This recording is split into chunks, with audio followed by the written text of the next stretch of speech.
Hello, I would like to welcome you all to this event today, co-hosted by Contact and Genuine Partnerships, on how do we co-produce in early settings in these challenging times.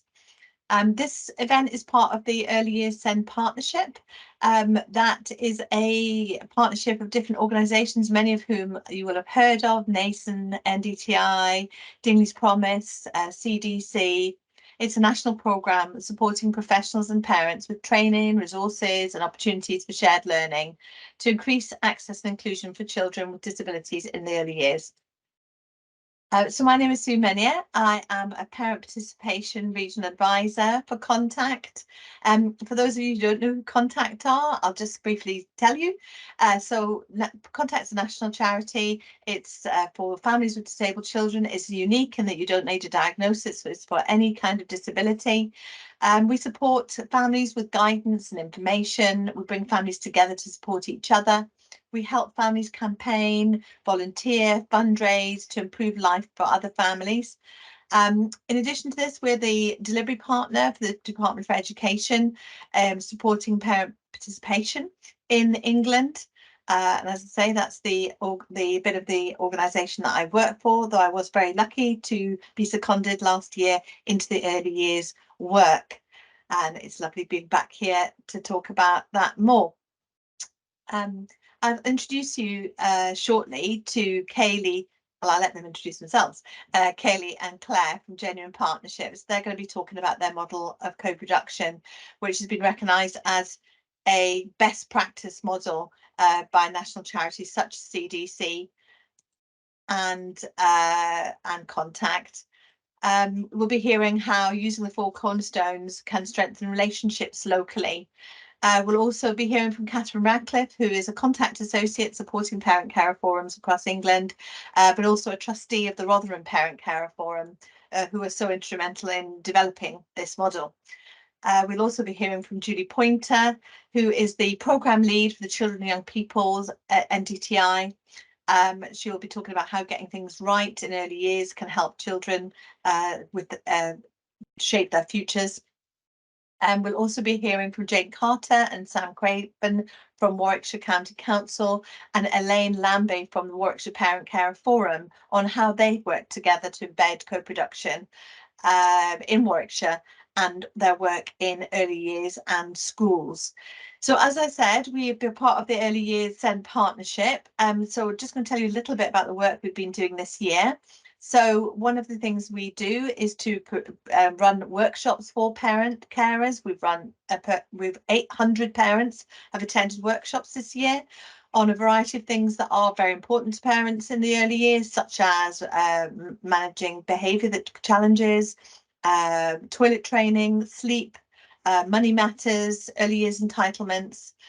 And we've had some fantastic outcomes from that, with 95% of parents saying that they had a better understanding of ideas and resources that could help them following the workshops, and 95% saying they felt more confident. We've also run workshops online for practitioners to help them improve their partnership working with parents in early year settings.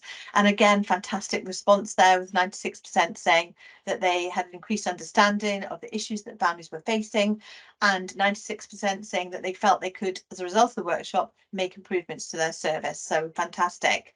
In addition to that, we have been running workshops for practitioners about improving their practice, and also local action learning sets. So these are basically where we work in a local area, getting all partners together. So settings, health, local authorities, people working in early years, together to look at the co-production indicators, to look at how they can work better together using this approach.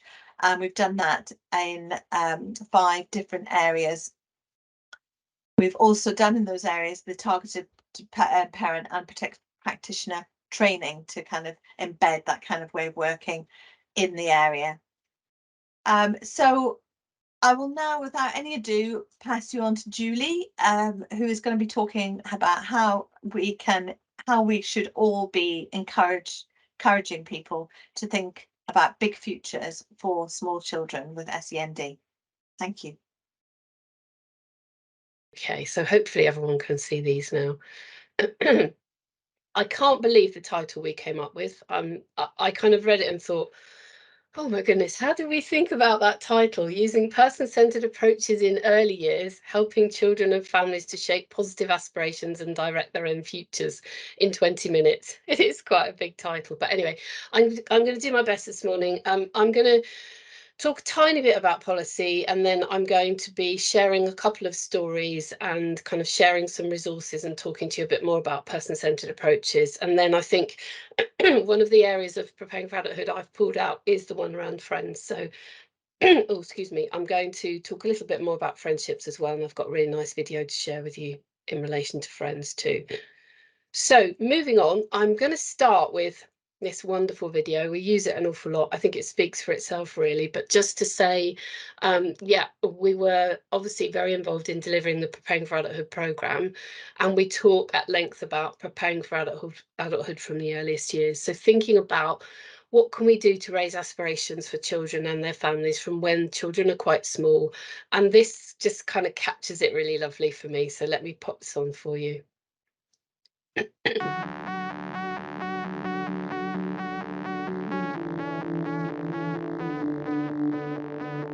When I grow up, I want to be a builder. When I grow up, I want to be a woodcarver. I want to be king. When I grow up, I want to be an Xbox game designer.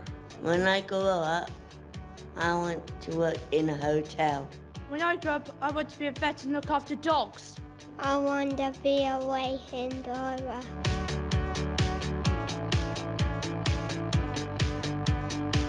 When I grow up, I want to be a digger driver.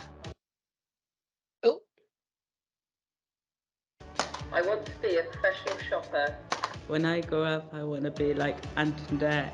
I want to be a fashion model. When I grow up, I want to be a vet and look after horses.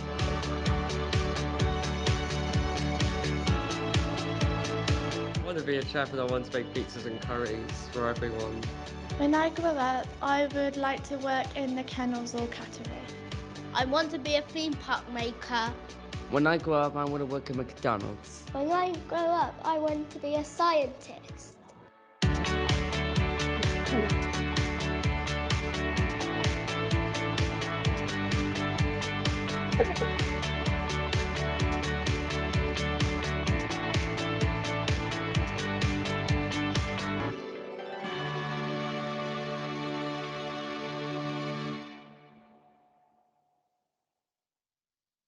It's beautiful, and I think what it does is it brings the voices of children into the room a little bit as well, and I think reminds us that, you know, we need to kind of ask those questions right from the very beginning really, and ensure that children and young people with additional needs, disabilities, whatever their labels are, have the same opportunities as others. So people may well be familiar with this graphic. I'm just going to quickly whiz through it, but it came about from a piece of work that I was involved with quite a few years ago now under the Valuing People agenda, and we did a programme called Getting a Life, and spoke to, I think it was about 400 families across the country. There may well be people in the room who are part of Getting a Life sites. And the conversation initially was around, you know, how can we try and work with those children, young people and their families who've probably got those labels of more complex needs to support them into the world of work. And not surprisingly, those conversations led to thinking about other things, and the pathways were developed from that. So employment at the top, then independent living, we say kind of independent living and being independent as well, community inclusion, friends, obviously, relationships and health. And then those 5 key messages down the side were the kind of key ingredients, if you like, to support young people to be prepared for and to move into a positive adult life. So that gives you a bit of a background, really. And I think I said this already, preparing children for positive adult life needs to begin when they're small. This is when the foundations are laid for the rest of their lives. And that's a lovely picture of one of the girls who took part in, we did a piece of work in Newcastle asking small children what they wanted to be when they grew up. And that's one of the T-shirts. I think she probably designed that one. So just kind of a really quick whistle stop of the policy. I know we've got the SEND review out now, but we are still working to the Code of Practice 2015. Chapter 8 is the Preparing for Adulthood chapter. So I would say for any of you that want a bit more information, have a bit of a read, because I do think a lot of it makes sense. And it talks about starting early. So, when a child is young, or when SEN is first identified, families need to have that kind of positive approach, that with the right support, children can move into having employment and being supported to live independently and be part of their community. Those messages, I think, from early years are really important. And we still do hear families tell us, with quite small children, that the messaging that they received early on wasn't really that positive. And I'm hoping that the stories I use today can illustrate how things can be positive and work for young people. This is here a bit about providers as well. So providers in schools should support children and young people to be included in their social groups and develop friendships as well. And then maintain nurseries and schools must ensure that pupils with SEND engage in the activities of the school. They're encouraged to participate fully in the life of the nursery or school and in any wider community activity. So just gives you a tiny bit of policy as well.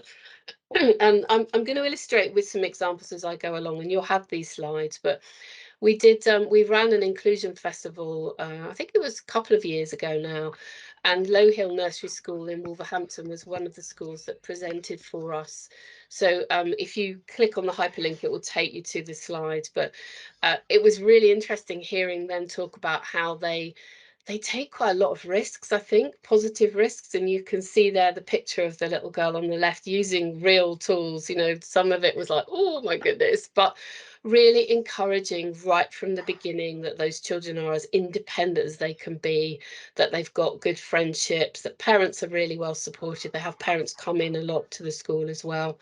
So just a bit of an illustration and an example of somewhere where they've shared some kind of positivity. I just wanted to also, someone's, I think, got a bit of noise in the background. So I wonder if you could just mute. I can hear a little bit of, I don't know, maybe someone's in a cafe or something. That's brilliant. Thank you. So this is a young woman called Stella, who we know really well now. She's, I think she's about 28 now, but we've known her through her kind of preparing for adulthood life, if you like. And Stella is a young woman who came over from the Netherlands. And actually, interestingly, some of you may know or may not know, in Holland, they still have an ineducable band. It's quite hard to say that word, but they still have a group of children, which just blows my mind a bit, who have a label of being ineducable. And Stella was one of those children. So her family brought her over to the UK, and you can see through her kind of pathway, if you like, she's now a young woman who, with support, has her own kind of performance business. She doesn't use words very much. She has some words, but not very many words. She has a multiple list of difficulties. She has some health problems. She was having to isolate during COVID because she's quite vulnerable in that sense. But with the right planning and the right support, she's living a really positive life, and she has a fantastic support person. She goes into schools and she teaches signs, and she's also involved in a couple of theatre companies as well. So again, just an illustration. There's quite a lot more on our website about Stella, but she's amazing. She's an incredible young woman.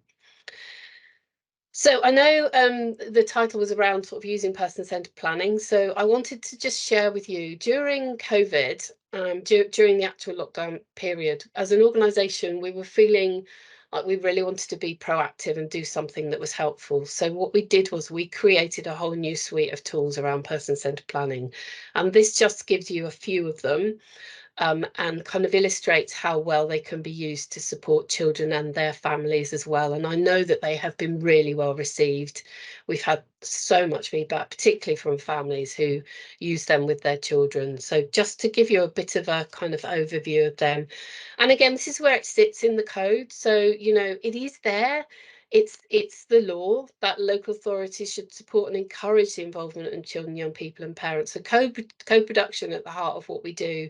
making sure they've got relevant information that's accessible to them, giving them time to prepare for things, dedicating time in discussions, and also thinking about things like advocacy and family support for those children who maybe find it difficult to use their voice. So, you know, it's really important that we thread it back to where it sits in the legislation as well.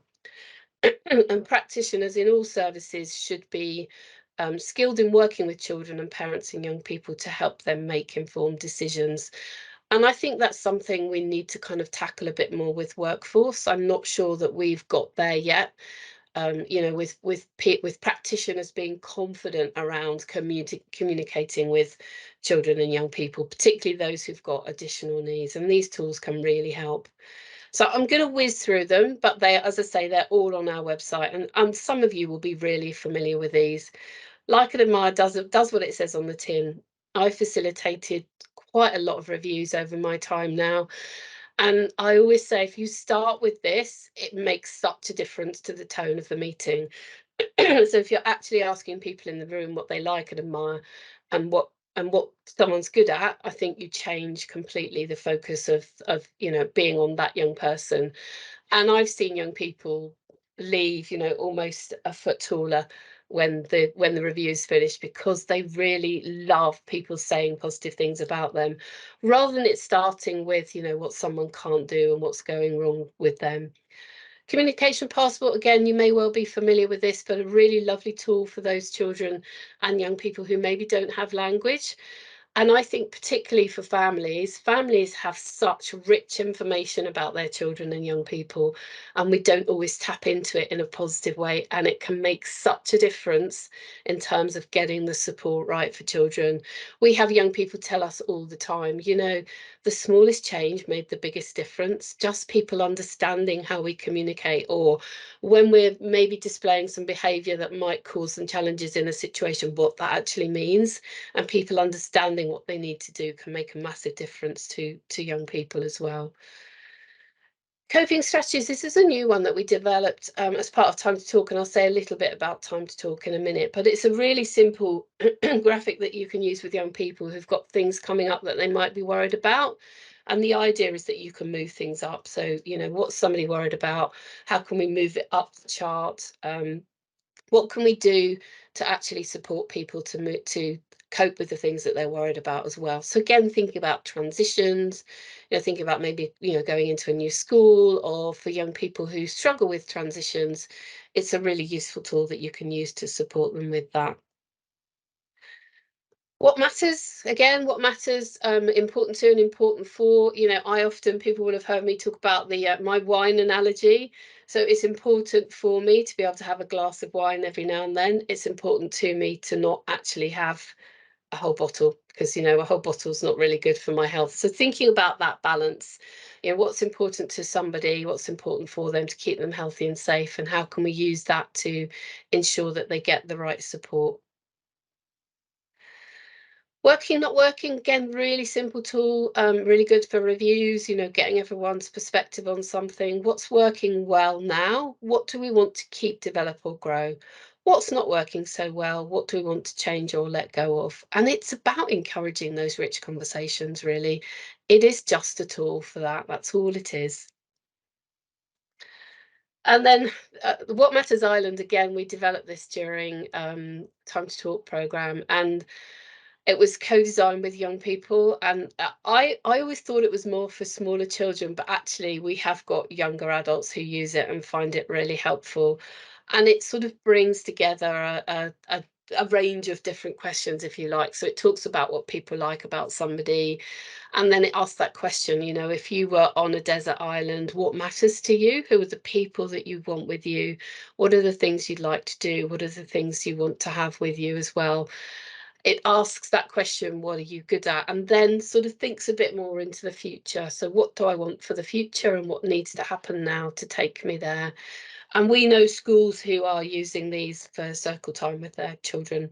And we've got one local area that we've been working with who've now embedded it into their education, health and care plan. So they've got one for children and young people and a separate one for parent carers as well.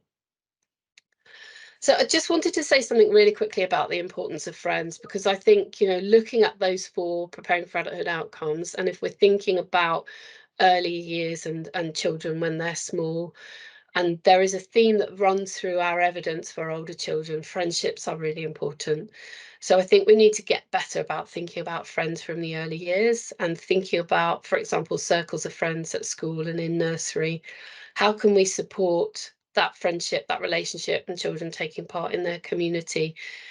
And then something about public transport too. So you know, when we're talking to families who've got smaller children, and I know it's really hard because life is so busy, I always say, you know, where you can, think about using public transport, because that will encourage some level of independence. And it may well be that there are young people who won't be completely independent, whatever that means, because I'm not sure any of us are totally independent actually. But you know, young people getting the experience of using public transport can really make a difference for them in their futures. And then thinking about things like relationship circles and inclusion webs, and they're tools that we've got on our website as well. Okay, another really quick video. So I've edited this. So you'll miss a bit at the beginning where I think Hira's talking about his friend Wilf, but it gives you a lovely picture of the importance of friendships. It's only a couple of minutes long. For 11 years, and I can honestly say that our friendships developed naturally, as in I feel like there was no pretense and no enforcers kind of involved in the idea that we were going to be friends. It just naturally occurred. I remember just saying hello to Wilf on the first day, and honestly, from that point, it kind of just happened, and I was always just connected somehow with Wilf, and I don't have a friendship that's like that outside of this, I suppose, and I feel like I'm so privileged to be able to have a relationship like that with someone, because I don't know, friendships do come and go, but this connection of people, which I think is the most amazing, and just because Wolf has a disability doesn't mean that he can't be part of that connection. I think that's what makes him even more a special part of the connection, in a sense. Yeah, just love him, man. What to say, really. Do you want to come and see my college?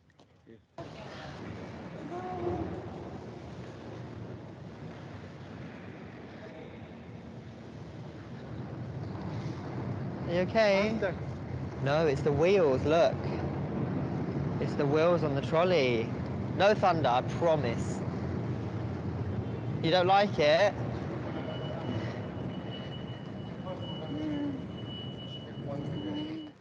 Wolf, do you know what this is? Do you know what this is?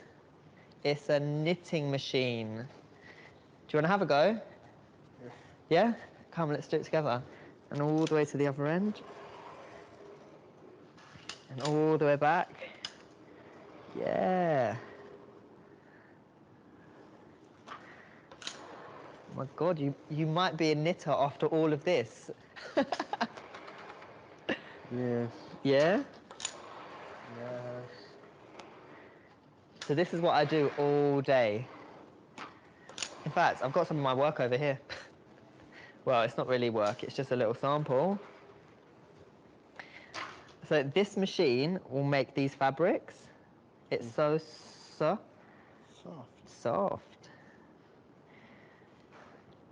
Oh, you can't go across, you're gonna run it over.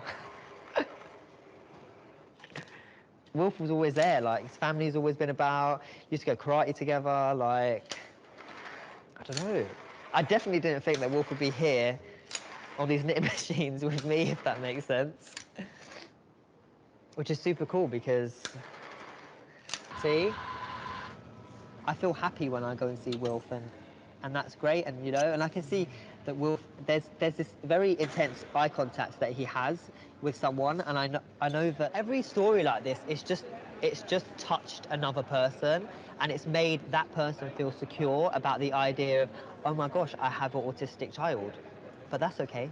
Do you know? Do you want to sit down, Wilf? Wilf, do you want to go upstairs? I'm going to jump on because I'm mindful of time. Kath, I'm just going to really quickly go through I think 3 more slides and then I'll jump out because I think I've overrun. So just giving people some information about other programmes. So internships work is something that we're working on at the moment. All the details are on the website, but we have got a family day, a parent carer webinar coming up on the 18th of May. So I'll make sure that information comes out to everybody. That's free for anyone to join, and you'll hear about support internships and some stories from young people and parents as well. And then time to talk next steps. So we're working, contact one of our partners on this programme. Again, information at the bottom. So it's a free programme for 16 to 25-year-olds who need some support around planning, really. Our team provides online sessions. It's been a really valuable service, and it came about during COVID because we could see that there were a lot of young people really struggling with mental health and very disconnected. So again, all the information is there. And then just some other resources that you can tap into, and these are all hyperlinked, so you can when the slides come out, you can click on those as well. And that's my contact details. And I've overrun. You didn't glare at me, Kath. Well, no, Julie, because it was very interesting, and it was very interesting and very insightful. So thank you for that. But when you showed the first clip of when I grow up, it really I thought about the young girl who's kind of touched all our hearts recently on the piano. Lucy, and also the program from Chris Packham that just shows us what lies beneath. Such untapped resources. Absolutely. But that was very insightful, Julie. Thank you. And I know that Julie has to dodge in and out today, but if you have any questions for Julie, do put them in the chat. We'll make sure that we get those to Julie. Thank you. So we're going to move on now, and Claire Whiting, who is one of the co-leads for Genuine Partnerships, and Kaylee, who works in our forum and is a parent, is going to lead on the next part of the session. Thank you. Thanks, Kath. I'm going to hand over to Kaylee first. Thank you, Claire. Thank you, Kath and Julie. Really lovely presentation, Julie. And you're right, we should start with young people because that's why we're here today. So thank you for doing that so well. And Kath, for the warm welcome this morning. It's always lovely to present alongside you both. So I'm Kaylee Harrison. I'm the Volunteer and Engagement Coordinator for Rotherham Parent Carers Forum. I also co-chair our regional Yorkshire and Humber Forum, and obviously part of the Genuine Partnerships team, and I'm a mum of 2 young people with additional needs. I just want to say thank you to the other national partners for being part of this early years, and we're really honoured as a team to be part of it too. So thank you for having us here today. I'm going to pass over to Claire to introduce herself next. Hi everybody, so my name's Claire Whiting and I'm an educational psychologist in Rotherham. I'm also one of the tutors on the training course for educational psychologists at the University of Sheffield. But I'm also co-lead for this thing, Genuine Partnerships. And for those people who don't really know what Genuine Partnerships is, we're a team of practitioners and young people and parents and carers. And what we try to do is to model and promote co-production, working together in equal partnership. We've also got Eva here today with us, whose role is going to be really important because she's behind the scenes, checking on the chat and making sure all the technical things are working. So Eva, do you want to introduce yourself as well? Hey everyone, I'm Eva, business manager for Genuine Partnerships, but also parent carer volunteer at Rotherham Parent Carers Forum. With 2, I want to say young, but they don't feel young anymore, children, one who is on the SEN register and going through the systems as such. So if anyone needs anything, I'm in the chat, or if anyone wants to drop me a private email if you've got any issues or concerns, then I'll put my email in there for you all as well. Thank you, Eva. And so we think introductions actually are really important, and it was good that you all put who you were in the chat so that everybody can get a sense of who is here. But making space for welcoming people really is important in relation to our model. So our model that we're going to talk about is a relational one. It's a very human model. And really it reminds us about when times are challenging, because the theme of today is how can co-production help when times are challenging, the importance of remaining kind, doing what we need, being aware and tuned into what we need as human beings. And actually we believe strongly that that's essential when it comes to co-production. So welcoming and caring for each other and making space and time for that is important for everybody's well-being and the best outcomes for children and young people. During the course of today, you might have questions, and if you do, if something doesn't make sense, just put a question in the chat, and Eva and Kaylee and Kath will try their best to answer you. So don't feel that you know, if you've got a question lurking in your head, that you can't ask it. Yes, I'll pass over to Kaylee to talk about triggers that might occur as well. Thanks, Claire. So sometimes sessions like this can trigger strong emotions, and sometimes unexpectedly. If you do need to take a minute, that's absolutely fine. We're all human, and sometimes we need to look after ourselves too.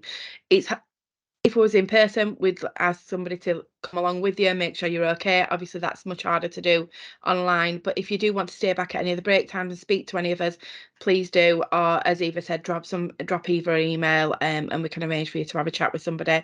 But most importantly, just look after yourselves throughout this morning. Yeah, thank you. Kath.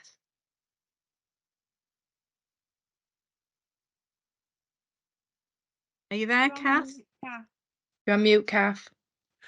I was talking to myself. But anyway, the vision for today is that together we'll be drawing upon the Four Cornerstones model to consider why challenges that are facing us today, because we're co-producing in a very difficult environment at the minute, you know, with everything that's going off around us. We all feel, and we certainly feel it post-pandemic, how the world has changed around us. So we're in very challenging times.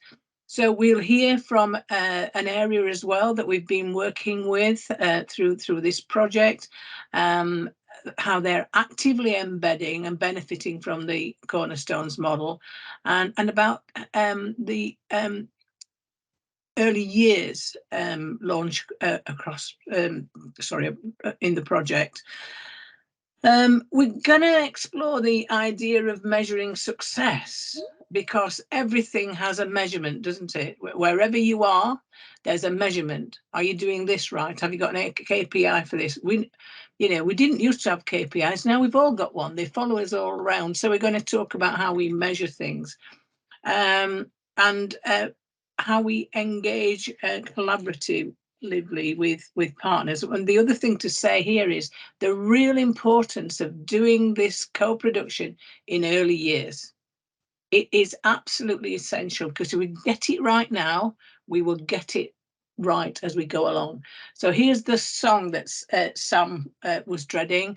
If you think about Sound of Music, Sam, let's start at the very beginning. It's a very good place to start, and that's where we're starting with early years, getting co-production embedded. Thank you, Claire. Or somebody. So the outcomes, that we'll have a better understanding of engagement, empowerment and co-production, and be excited. Let's be excited about the Four Cornerstones approach. We've known it for a while. It's a bit like an old friend, but we're still excited about it. We still feel it. It becomes part of your very being. So be enthusiastic about the potential benefits of working in this way, now more than ever before, because it brings us back to those fundamental requirements about being kind to each other, about welcoming each other, about valuing what we bring. And we hope that as well, by the end of this, that you've enjoyed working collaboratively as we reflect together on this tool that's been developed. Thank you. And a little bit more around what Kaylee was saying is to be sensitive to others in the room, and be sensitive in what we say. And I admit I'm the world's worst. I put my foot in it more times than I take my foot out of it. I do try. We need to be respectful of others' views because we're not all the same, and ensure that everybody has a chance to speak. And let's help one another. Thank you. So one of the other things we'd ask you to keep in mind is to consider within this session, but beyond this session as well, about how we speak with people, how we speak of people to others, how we write of people, how we listen to people, and how we listen to ourselves when we're talking and working with people. So those words were adapted with permission from Professor Tom Billington from the University of Sheffield, who asked us to think about how do we speak with and of children. But our model, the Four Cornerstones Genuine Partnerships model, is really about the relationships and connections between people, and we'd ask you to keep those in mind. And so, thinking about why we're here, why genuine partnerships, what has it got to do with early years? And I know that some people will have heard our story before, but we do feel that it's important to reflect a little bit about where this model came from, how did it emerge? So the story part of it is important. So a group of us in Rotherham back in 2009, 2010, were asked to be involved in something called the Inclusion Development Programme, which was a web-based programme in schools. And at that time, I was completing my doctoral research. I was training to be an educational psychologist, and I'd got interested in the importance of hearing stories, people's stories, and especially when those stories are shared with other people. And so my research was narrative based, and we decided to use the same approach to think about the Inclusion Development Programme. But actually, we thought, what is it that we're really interested in? And we were interested in what it feels like. What does it feel like if you're a child with additional needs in an educational setting? And what does it feel like if you're the parent or carer of that child? And we asked those questions. We held a series of focus groups for children and for parents, and asked those questions. And what we heard were some really, really powerful stories. And from parents and carers, we heard about a lot of anxiety and worry that they were experiencing in relation to their children and their children's experiences. And a lot of that stemmed back from previous experiences in the early years, so the first encounters that they might have had with practitioners. But we were hearing from children as well that they were feeling often that their needs weren't being understood, and that they felt like second-class citizens. They didn't feel good enough because of some of the narratives that were happening in education around them. And but what we were also hearing, and it's a bit like what Julie said earlier, some very small things were also making big differences to those experiences, but they were often to do with relationships and language that was being used with them. So we'd got this research, we knew what it was that might help, but we were also hearing these really difficult stories to hear, challenging stories to hear. We wanted to do something. Now, around that time, Brian Lamb had issued a report on improving parental confidence in SEN systems, and we were invited to a conference that was focused on that report, and that's where we first met as practitioners, representatives from Rotherham Parent Carers Forum, and I'm going to hand over to Kaylee to tell the next bit of that story. Thank you, Claire. Yeah, so Rotherham Parent Carer Forum were really small at that time. We were a small group of parents that were feeling sick and tired of feeling sick and tired. So when it was about the same time as Brian Lamb report was published around improving parental confidence in SEN systems, and we knew we needed to do something different as parents because we were doing the same things and getting the same results. And so we wanted to know what was it that we was doing as parents that stopped practitioners working with us right at the early stages, and what was it that practitioners were doing that stopped parents working with them. And so we went along to the same Senko Network conference, and we built a bridge right across the room saying, how can we work together for the best for the child right at the beginning, right at the start? And that's where really Hearts and Minds met. And we met Claire and some of her team, and the partnership began there really, and has gone on to develop, and we're really proud of the partnership that began right at that early days. So some of the stories that we heard right at the beginning are why we're here today and why we do what we do. So if you could listen along, we can send these stories out after, as we understand that some of them do go a little bit quickly. But while you're listening and reading and hearing these stories, I'd really like you to think about what resonates with you. What small things could have made a huge difference right in the early years when we're building that trusting relationship? I'm hoping this works.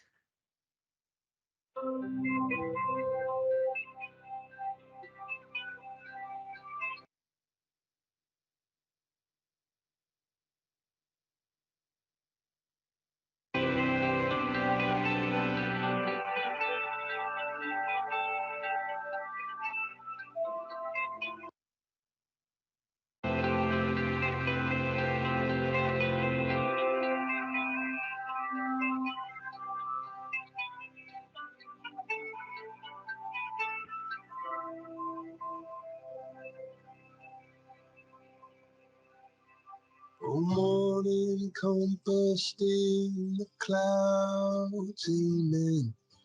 Lift off this blindfold, let me see again. Bring back the water, let your ships roll in. And my heart she left a home. The tightrope that I'm walking just sways and ties. The devil as he's talking with those angels' eyes. And I just wanna be there when the lightning strikes and the saints go marching in. And sing slow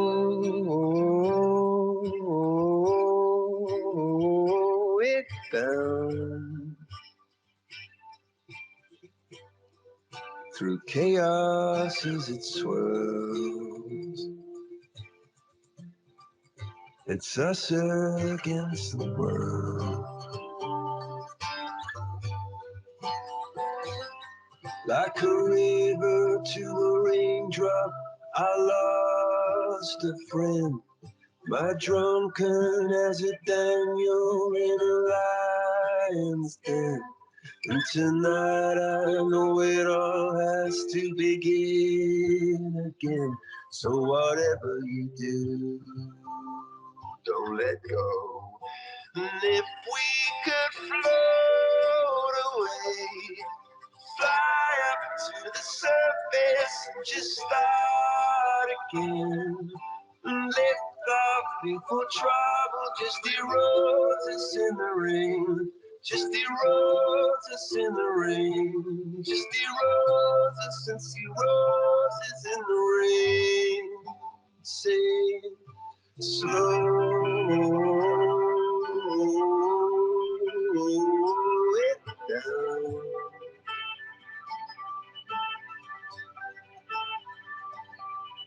Slow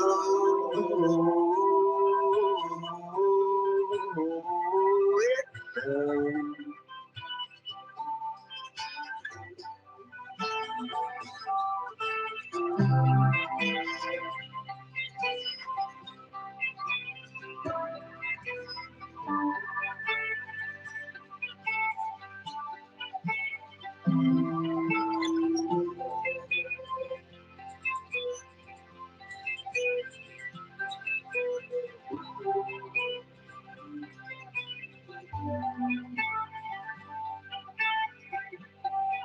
Through chaos as it swirls,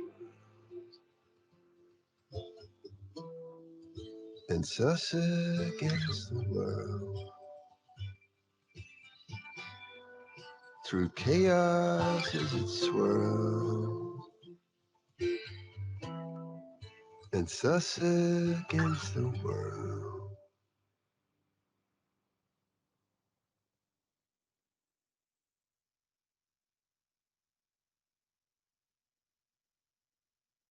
Thank you, Claire. So I'd just like you to think about, in early years, what would have made a difference, what resonated with you. I know for me personally, my journey started right in early years with my son, and our worlds were turned upside down. But what really made a difference was when people really welcomed and cared and valued and included us within, and set out in early years how our journey were going to begin. Would anybody like to share anything that resonated with them, or what could have made a huge difference? And these are still stories that were here today, and these were from really good, inclusive schools and settings. And I just wanted to point that out as well, because I'm sure lots of these stories will resonate with people online today. Does anybody want to pop their hand up or pop something in the chat that that resonated with them? I think what's really important to think about as well with sorry, Jackie, would you like to go?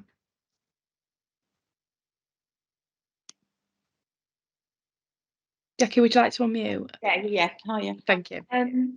Yeah, my grandson, I have 2 grandchildren with special education needs and that I care for.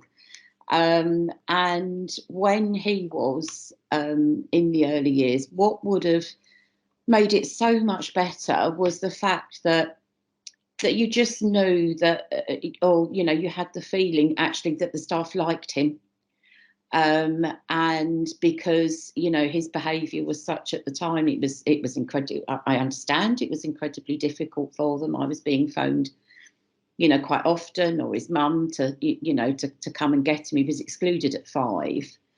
And we went along to a meeting. And the head, actually a social worker, put the head on the spot because the head couldn't think, starting with the positive, the head couldn't think of anything positive to say about a 5-year-old. And, you know, for once, you know, the social worker intervened and said, you know, I can't believe that you can't think of something positive to say about a 5-year-old, because all he was to them was behaviour. And you know, they just wanted rid, and that would have made, you know, the difference that would have made to somebody actually just to see him for, you know, for what he was, you know, a little boy with lots of additional needs, and not a difficulty. I think that's, you know, that made all the difference in the world. I think that, thank you for sharing that, and I'm really sorry that you had that experience. I can imagine that must have been really difficult. I agree though that sometimes that it's just looking beyond those difficulties, isn't it, and looking what amazing young people each and every one of our young people are. So yeah, thank you for sharing that. Emma from Yix, would you like to come on next? Yeah, hi. I just wanted to share from my perspective and what I'm hearing from a number of families at the moment, was when we started in the early years with my daughter, Imogen, who's now 8. I personally had a big issue with the word disabled, and I closed down anything that referred to disabled, and I really struggled, and we're hearing a lot from a number of parents in terms of the language used, and if it's additional needs and inclusivity is really, really well regarded. But as soon as the word disabled comes in, it's just like, no, I don't want to go there, because parents aren't ready to hear that. That's right. And actually understand what that means. And I think it's, again, the use of language and how we can really support a family the right way with our language and choice of language. That's really important, Emma, and we will come on to that later in the presentation, so thank you for picking up on that. But I agree, language is really, really important. I'm a wheelchair user myself, and I always say I'm not disabled by my disabilities, I'm disabled by sometimes the environment around me. But actually, and if we apply that to our young people, we all have strengths in the right environment. So yeah, thank you for sharing that, Emma. And then finally, if we can pop along to Sam, I'm just conscious of time. Michelle, would you be able to pop your thoughts in the comment box? Is that okay? Thank you. So yeah, just thinking, my experience, so both my children have got special educational needs, and the early year setting was amazing, and the kind of welcome and care and the communication and working together. And I'm just being touched by the comment that somebody made earlier about needing to feel that people like your child. Yeah. It's so important. Really Sorry. is. Well, thank you, Sam, for. But the other thing is the when you're handing your child over, Mhm. you need to feel that confidence and trust. And there was one situation a bit later on. So when she was in, it was actually my friend's child. I was transitioning into the classroom that particular day, and there wasn't the care and the attention, and people weren't willing to listen. And I just needed, or my friend's child needed, for me to share the information that she needed me to share with the teacher, so that she felt settled and ready to learn. And this particular day, the teacher was just like, oh, well, I don't need the backstory, when I was trying to share the information that my friend's daughter really needed me to share. And I mean, I lost the plot because I'd been holding myself together all morning. It'd been a difficult morning, so they got all barrels. And the thing that I have to confess, I did shout at them. I said, communication is important and you need to listen. Now, to their credit, this year when my daughter has been in that class, it's absolutely working, because every morning we do that communication and my daughter knows and trusts the fact that anything that I need to share with the teacher, they'll be ready and prepared to listen, and then she can go in with that confidence, and it makes such a difference.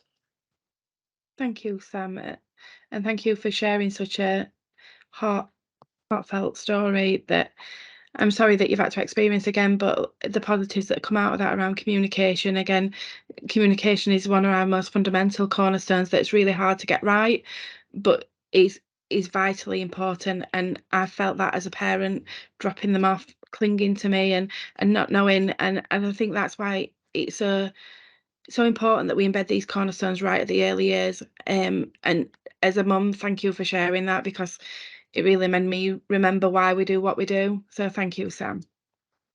Hayley, And thank you to everybody that's commented. Hayley, do you want me to read the things in the chat, or have we not got to time? Just conscious some people might not have access to it. If you could just quickly. Yeah. Okay. So Carly said it's really powerful and emotive. The language used here and the challenges experienced here are shared by parents and children across the country, and that's really sad. Michelle said, I recall being frustrated with the lack of support in early years. I was having a breakdown. Information and knowledge about the SEND system was huge. Paveen said, the nursery my daughter attended were absolutely amazing. We were welcome from the start. She was non-verbal at the time, and they never dismissed any of my concerns. They would keep me informed at all times as a working parent. She had high anxiety and would vomit every day, but they took it in their stride. I could tell they really cared for her, and today I am still in touch with the nursery manager. They took it in their stride to learn Makaton. It's so important to feel welcomed, listened to, and not dismissed. Leslie said head teachers' attitude towards children with needs is positive. If positive, it feeds down through the rest of the staff and their approach. And then there's some people talking about how they agree with Sam. Absolutely agree, said Parveen. You need to feel the confidence and trust. And then, yeah, other people saying, well done, Sam, establishing the point that we must listen to the voice. Michelle lastly said the language used, learning disabilities, not learning difficulties, timely diagnosis, unlock support. That's helpful. Lovely Thanks, comments there. Thank you, everyone, for your contributions. Yeah, and I think that it is important for you to all express some of that and your how sort of things have a personal resonance, and for me as well. Just back to the story and what happened with those stories that we heard. So we, as Kaylee said, we met at the conference and we began to work together, and we were lucky enough to be successful in a innovative bid to be part of a project, a Brian Lamb innovative project. And through that, that enabled us to think about what would make the difference. And we had the idea of creating a charter. So what if it came down to it, what are the things that would really make the difference? And we began to work together in big rooms around big tables and big blank sheets of paper. And what we collectively as settings and schools and practitioners and parents said would make the difference would be if we could establish trust. Trust is fundamental to relationships and being able to work together. And then building on the trust, it came down to 4 principles for us. And I'll hand over to Kaylee to talk about the principles. Thank you, Claire. So when we were speaking earlier around the experiences, how are you welcomed and cared for when you first come along, and the receptionist or the person in the yard welcomes and cares for you and your child and young person? Do they value and include you in conversations, in meetings? How again, communication, so vitally important. Communicating the right way at the right time, and work in partnership, equal partnership, and these all underpin then the value of trust. And only when you can get trust do you feel you really can work in co-production. And each of these cornerstones are vitally important to develop that trust. Thanks, Kaylee. So we created the principles that at first were called the Rotherham Charter, and then more recently from 2016 onwards became known nationally as the Four Cornerstones. But we know that if a setting decides to put up a charter on a wall, that's not enough. It isn't enough just to have the words there. It's about what happens underneath. Where's the action? And so we created a set of tools to support those principles really being in the cornerstones being implemented in practice. So we created a self-evaluation document. We also wanted to look at the good practice that did exist, because it was about doing more of that good practice. So we created a toolkit for schools and settings. And then we also wanted to support settings and schools in implementing those principles, the cornerstones, and we created an accreditation process, a gold accreditation process that takes about 2 years to complete. And 2 of our first settings that achieved Charter Gold were early years settings. And just want to draw your attention to the Four Cornerstones approach as a model to support settings in implementing the cornerstones, and that way of working, that relational way of working that everybody is saying is so important. So this tool, the self-evaluation document, has been updated now. It's for school settings and providers and services across education, health and care, and that's available through our website. And I think Eva's going to put our website address in the chat. Thanks, Claire. So the National Alliance for Partnership Working was developed because felt there was a need, because nationally there wasn't no formal recognition of how partnership working, co-production was happening. So the Alliance came together, and we was really proud to be invited along from Rotherham to share our story, and the Four Cornerstones became the National Alliance for Partnership Working cornerstones of co-production, and we started to embed those within local areas and promote our story nationally. So yeah, so we're really proud to be working along national partners to promote partnership working. Thanks, Kaylee. And I'm going to hand over to Kath now, who's going to talk about the cornerstones in a bit more detail.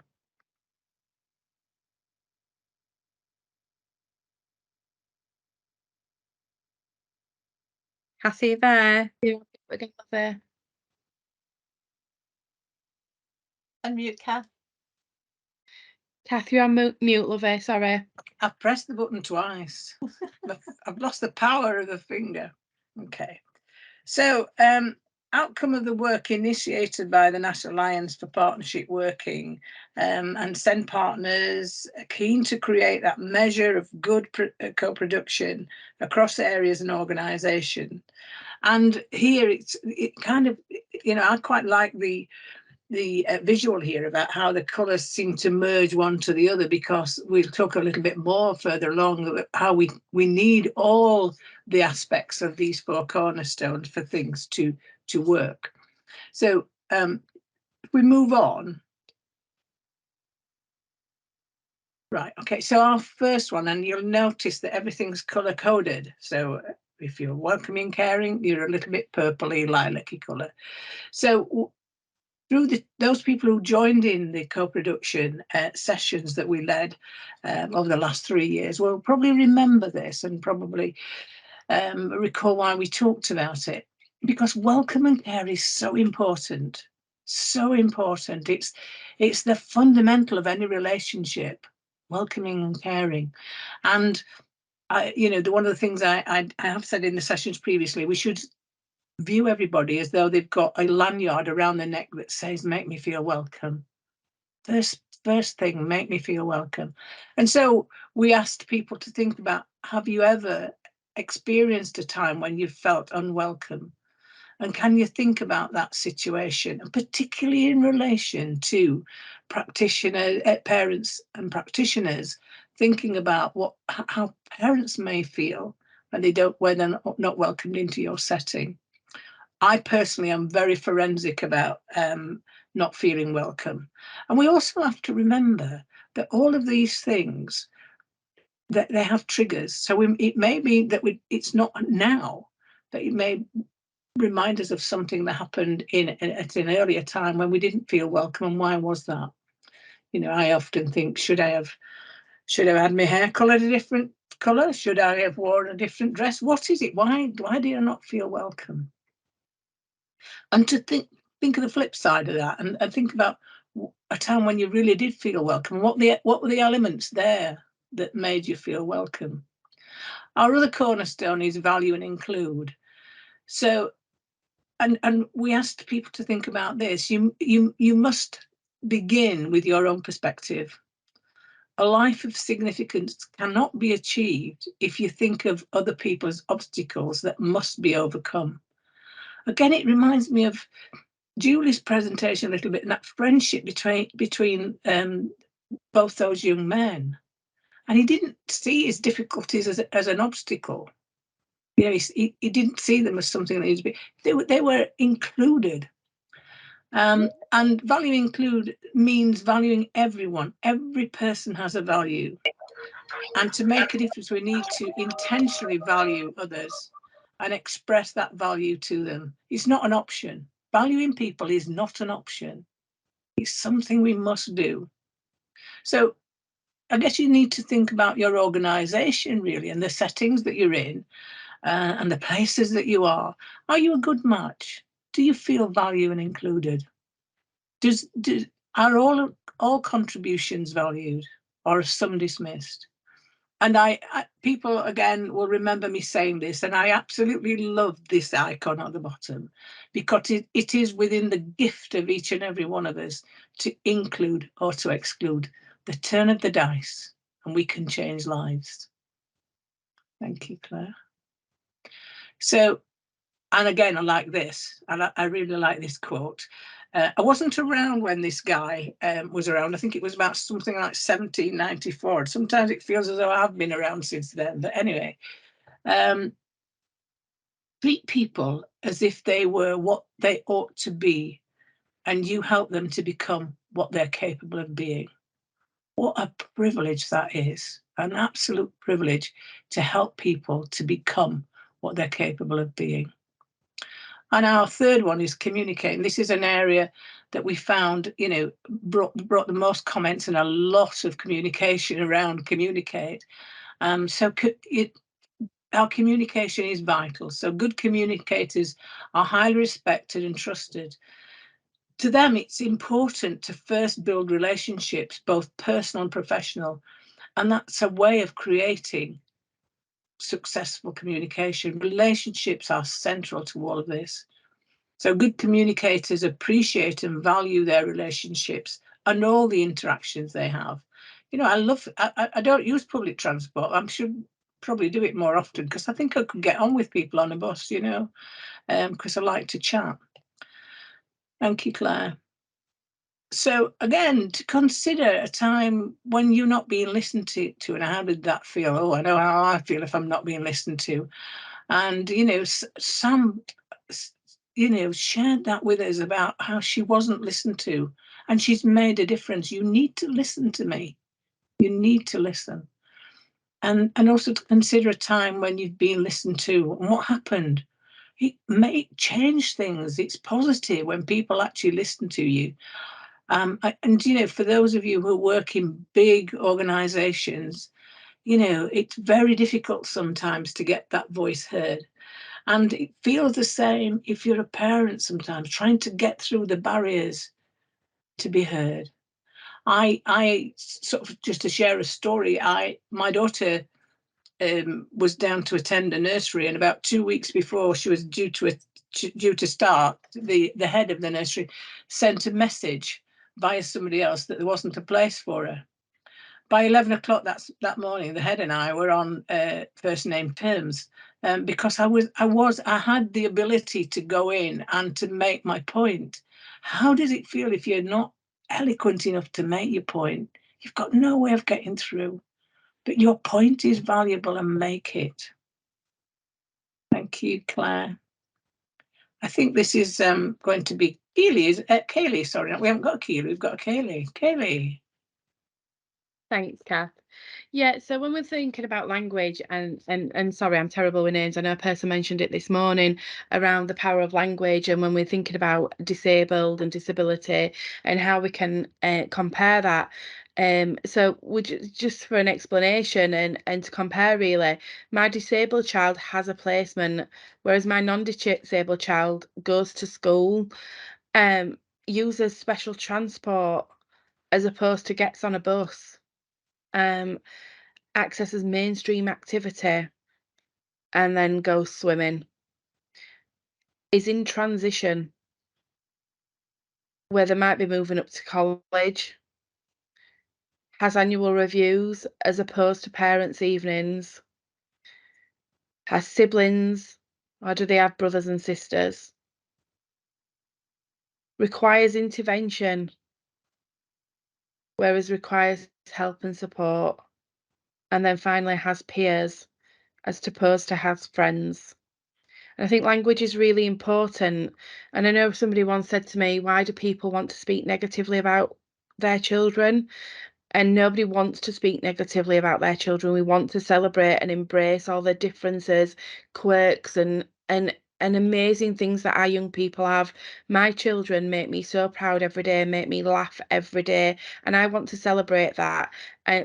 But the language that we use right at the early stage, I remember first joining the forum and I didn't know what a Senko was, and I quickly had to be thrown into this world of jargon and acronyms, and then I found myself using it. And I think when we're thinking about that language, if we start the early years using simple language that everybody can understand, then hopefully that'll follow people through in their journey. So the fourth part of the Cornerstone model is working in partnership. So for partnership working to be effective, it has to be much more than just a talking shop. And don't we all know we've been in plenty of those? Individuals need to be clear about why they're coming together and what would be the most appropriate structure to meet their need. Always remember, you know, co-production is about people. It's about you and me. It's about us. It's about people. And it's so important to remember that organisations themselves do not collaborate. People collaborate, participate and co-produce. Therefore, the ultimate success or failure of partnership rests with the people around the table. So put those who are going to benefit at the heart of co-production. It's about people. Working co-productively is not easy, and it should only be embarked upon if it will lead to better service outcomes for beneficiaries. So you will need to agree a vision. Organisations need to be clear about why they're coming together and should be able to communicate that vision of partnership. The process of agreeing a vision is very important as people get involved in partnership, working for a range of different reasons. It's not always for the money, folks, is it? But it's really important that you come together for the right reasons. It is essential for each participant to be clear that they can sign up to the vision of the partnership. So be clear about what you're doing at the outset. Thank you, Claire. Claire, you're on mute. Claire, you're on mute. My turn to say it. Claire, you're on mute. Thank you. This one has the same picture on as the one that Kath alluded to before. But evidence shows that when partners do work together towards improving some of the indicators that come underneath the Four Cornerstones approach, then a culture of inclusion and co-production begins to grow. The importance is this trust strengthens, relationships strengthen. It is about the people. And then when those relationships begin to develop and to strengthen, then we talk about engagement. Engagement comes with that. And once that happens and the partnership's there, better outcomes are generated for everyone. So that is the child and young person, but also families and also the practitioners within those organisations, because it's a better way of working. So just before the break, we'll very quickly talk about this. Kaylee, do you want to start? Yeah, thank you, Claire. So we want everybody to think about working together in co-production with young people, families and each other, and what that means to you.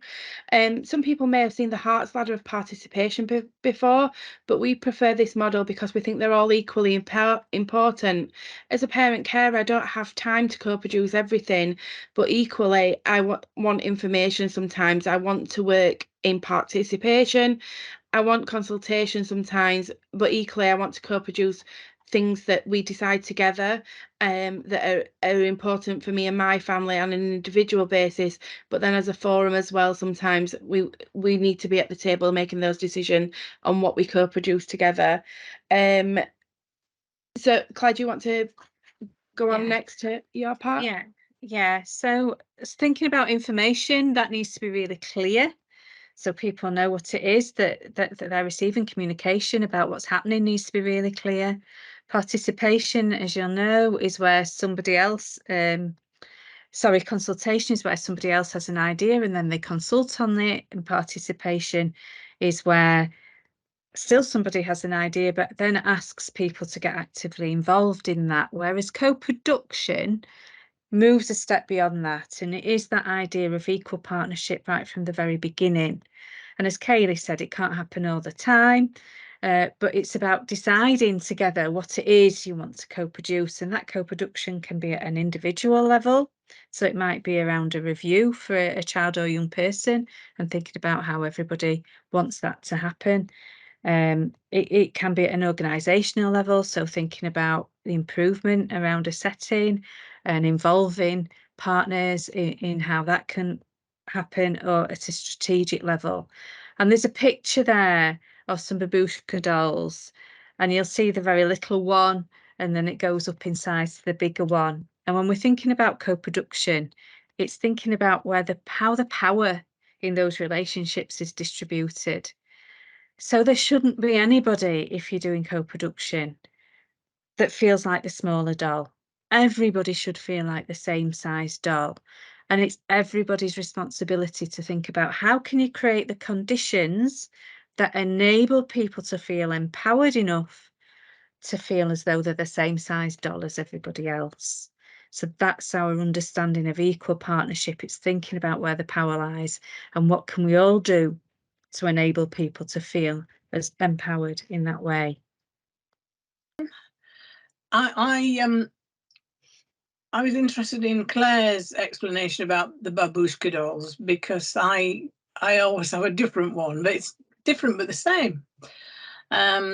So working with parent carers, we have to think about those core elements, and I always describe the babushka dolls as the big doll being the central government, where legislation is derived. The next one down being the local areas, where that is taken and implemented through various policies, procedures and pieces of work, etc. Then the frontline worker. And then we get to the important bits of the family and the child. And that unless we're all facing that child, then we won't get the best outcomes. We all need to work together to get the very, very best outcomes for our children and young people. And working in this genuine way, embedding the Four Cornerstones, helps us to do that, because the elements of the Four Cornerstones remind us that we need to do all of those things so that we have that equality and that we have that focus on children. Thank you, Claire.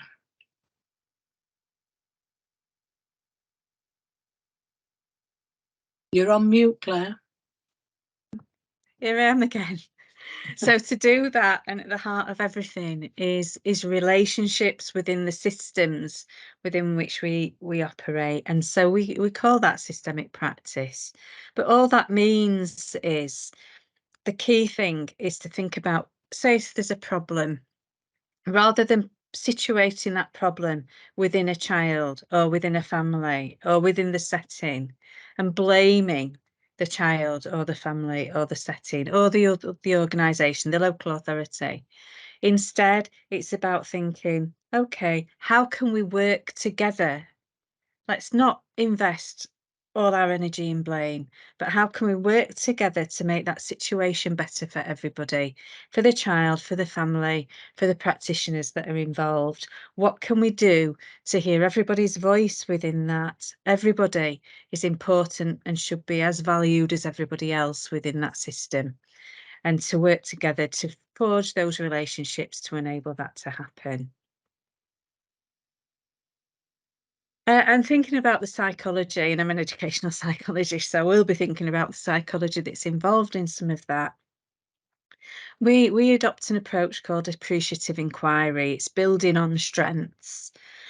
And we know, and we've heard from some of you, there are some really hard and difficult stories, and I've experienced some of those as well as a parent.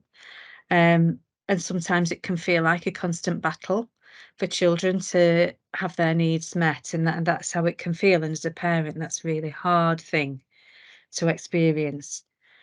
But what we focus on is, so what are those small things though that can make the difference, and let's build on them. Let's do more of that and really change some of those experiences that way. And looking at what works, really focusing on what works rather than what doesn't work. What's that person good at rather than what can't they do? Let's look at everybody's strengths. And it's hard, and we're sort of pre-programmed as human beings not to do that, because we're pre-programmed to survive. It's our survival mechanism to think about where's the danger and where's the threat, and to look at for where the problems might be. And sometimes within British culture, especially, a sort of embarrassment that comes from really thinking about what we do well. But that's what we try to focus on, and to reprogram our brains a little bit to think about the positives. And so what we'd like you to do is to spend a couple of minutes thinking about that, and thinking about really small things and successes that you might celebrate, that your achievements over the past week or so. And I think Kaylee and Kath are going to model some of their experiences and things that have gone well in the past week or so. After you, Kaylee. I was just going to say the same, Kath. No, after you. I think for me, what's gone really well this week is my son's just transitioned into a new school, and to see him coming home beaming with a smile on his face, telling me about the new friendships and mammals he's been learning about, and facts. He's just been really, really, really lovely to see that smile back on his face. So yeah, that's gone. I know that's quite a big thing, and some other times it's just that I've got to work on time. But yeah, I just wanted to share that I'm really proud of how my son settled into his new school. I often remind people about the importance of recognising the grey mummy. So when you're a parent, you're a parent forever. And I'm a particularly grey parent, one who's very, very proud. But you know, that kind of hit home, didn't it, for many of us this Sunday, when you know, my daughter is very kind and caring, but it just reminds us of the kind of love and, you know, that we have for our children, and being taken out to a very nice restaurant and flowers galore and gifts was something that reminded me how blessed I am. Thank you. Thank you, Kath. Oh, that's lovely, Kath. And Kaylee, thank you. And so what we'd like you to do is think about your own experiences and find that positive thing. I know sometimes it can be difficult, but something that's gone well in the last week or so for you, and just to jot that down in the chat. Or if there's something particularly significant, put your hand up. I can't see hands up because I can only see the slides. So if other members of the team can see if anybody's got their hand up, and read maybe some of the examples that might be put in the chat.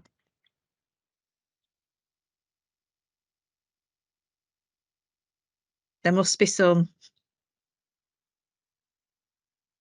I think people just getting online today is a huge what went well with today's technology.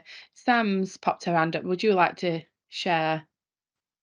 Yeah, for me, I'll mention it later probably in terms of our part of the session, but actually engaging in conversations that might that are about those different perspectives, and being able to come out of the other side and go, oh, okay, now we can move forward together.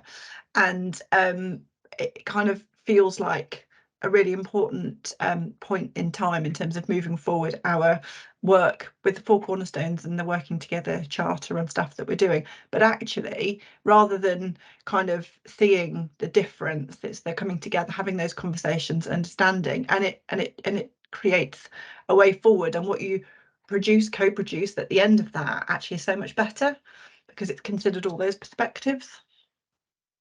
It's a big week for us in terms of developing those things. So that's quite a big one in terms of celebrating success. Thank you for that, Sam. Thank you. That's a really big success. There is some comments in the chat box as well. So Lisa shared she's been on some lovely long walks in nature and trying to get a little bit fitter. Sue shared, my son's coming home on the bus from college. There was a time where he refused to go on the bus. Now he does it frequently. How amazing is that? Having a successful pop-up event at a local school with usual poor parental engagement, parents engaged and asked for the event on a regular basis. That's fantastic. Well done, Abby. And parent reps are, is that Emma? My son 6 hates having his hair touched or brushed. It really needed a trim. I asked him to come and sit with me to bring his phone, and I would cut his hair. He sat for a good 20 minutes and let me cut it with not once complaining. That is just, sorry, it's Karen in Somerset, and that is just, wow, that's a massive win. Well done, Karen. Brilliant, and well done to your son for sitting for 20 minutes.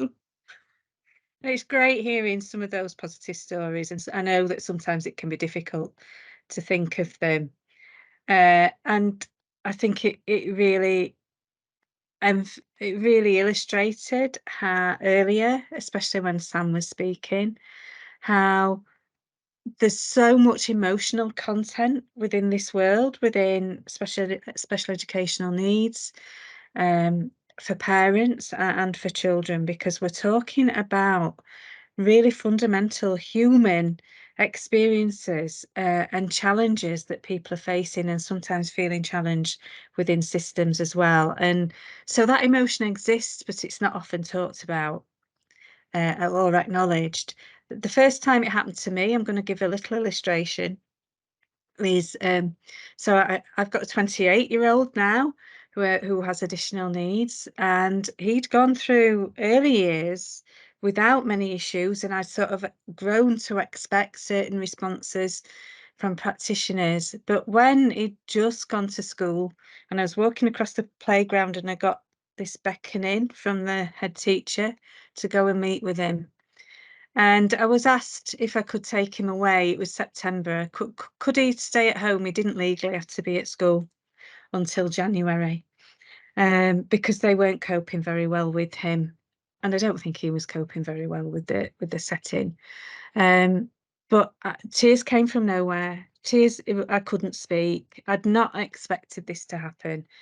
I did rally. I managed, I got myself together and I was able to challenge that situation, and actually with the right level of support, Dan was able to stay in that school, and grew to love it, and they grew to love him.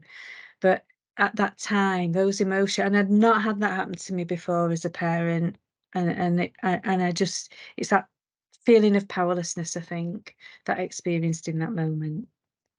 Kaylee.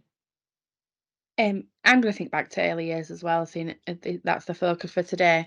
And I always remember taking my son to nursery, and he had to press the button. If he didn't press the button, he wasn't going into nursery.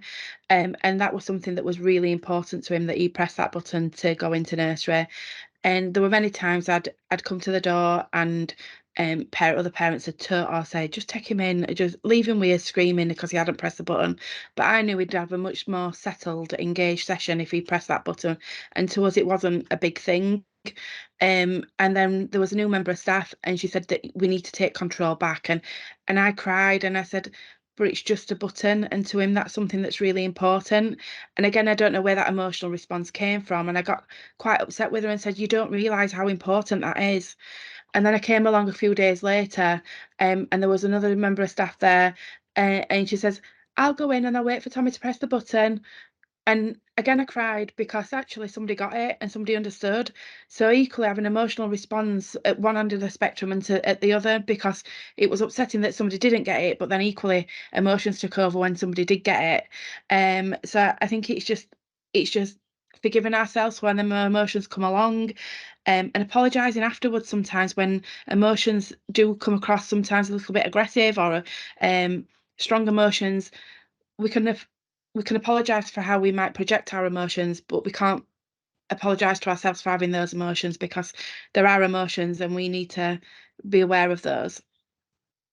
Thanks, Kaylee. And I think it's especially important to understand the emotional impact in early years, because that's often the first time conversations are happening around identification of needs, diagnoses.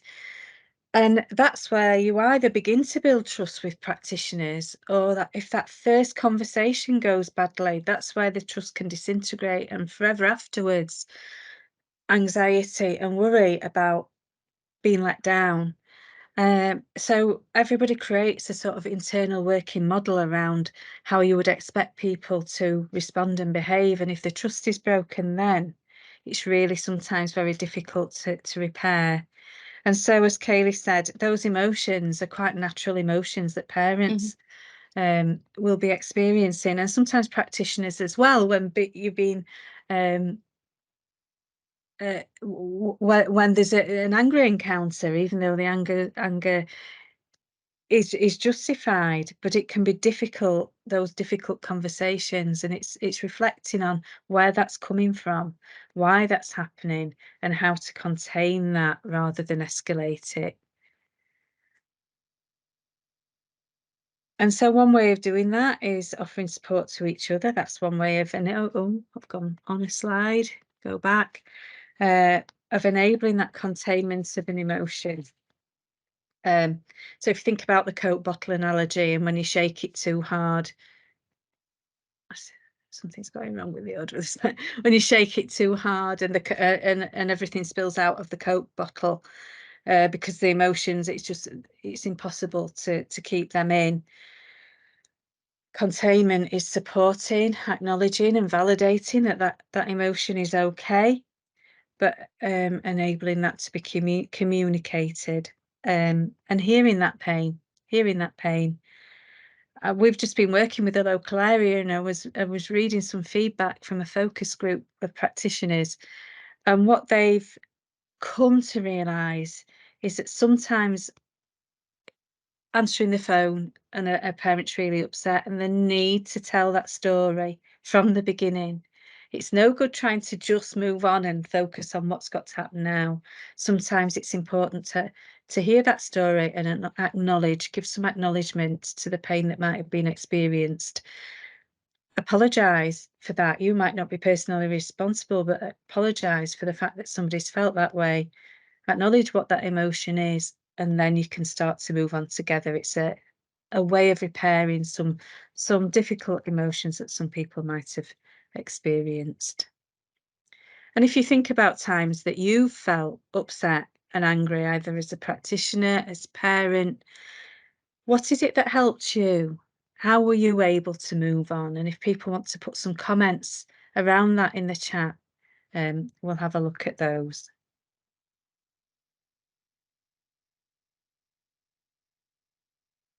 And I talked about containment, and one of the ways that people can feel their emotions are being heard and validated is through empathy rather than sympathy. And we're just going to play a short film, some of you might have seen it before, that illustrates that feeling of being with somebody that's important in empathy, that's essential to the relationships that you need in co-production.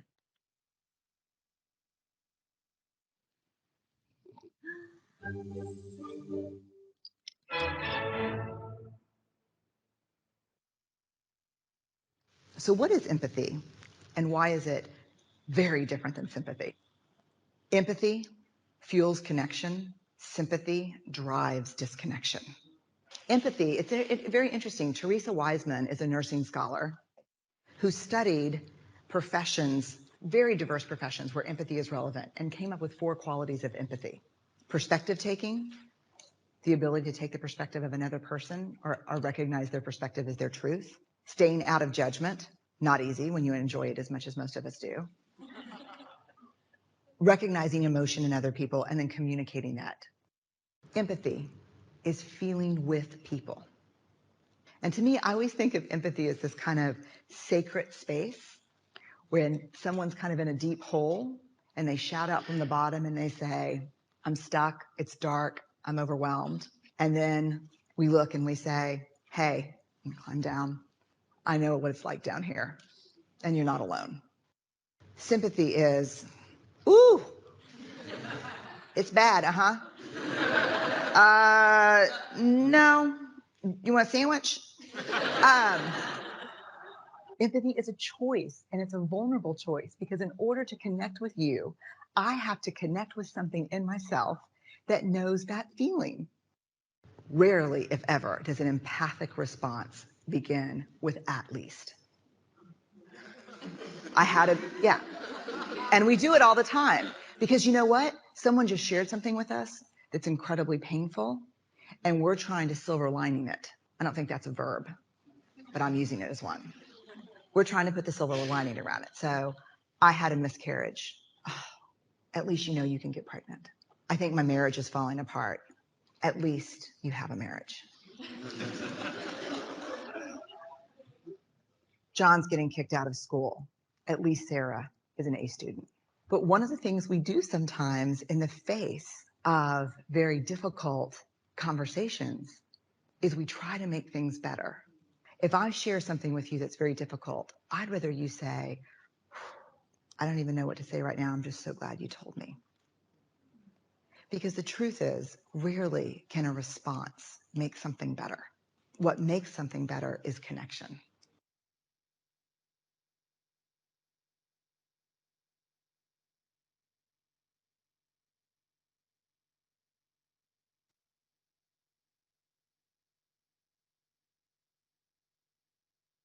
Okay.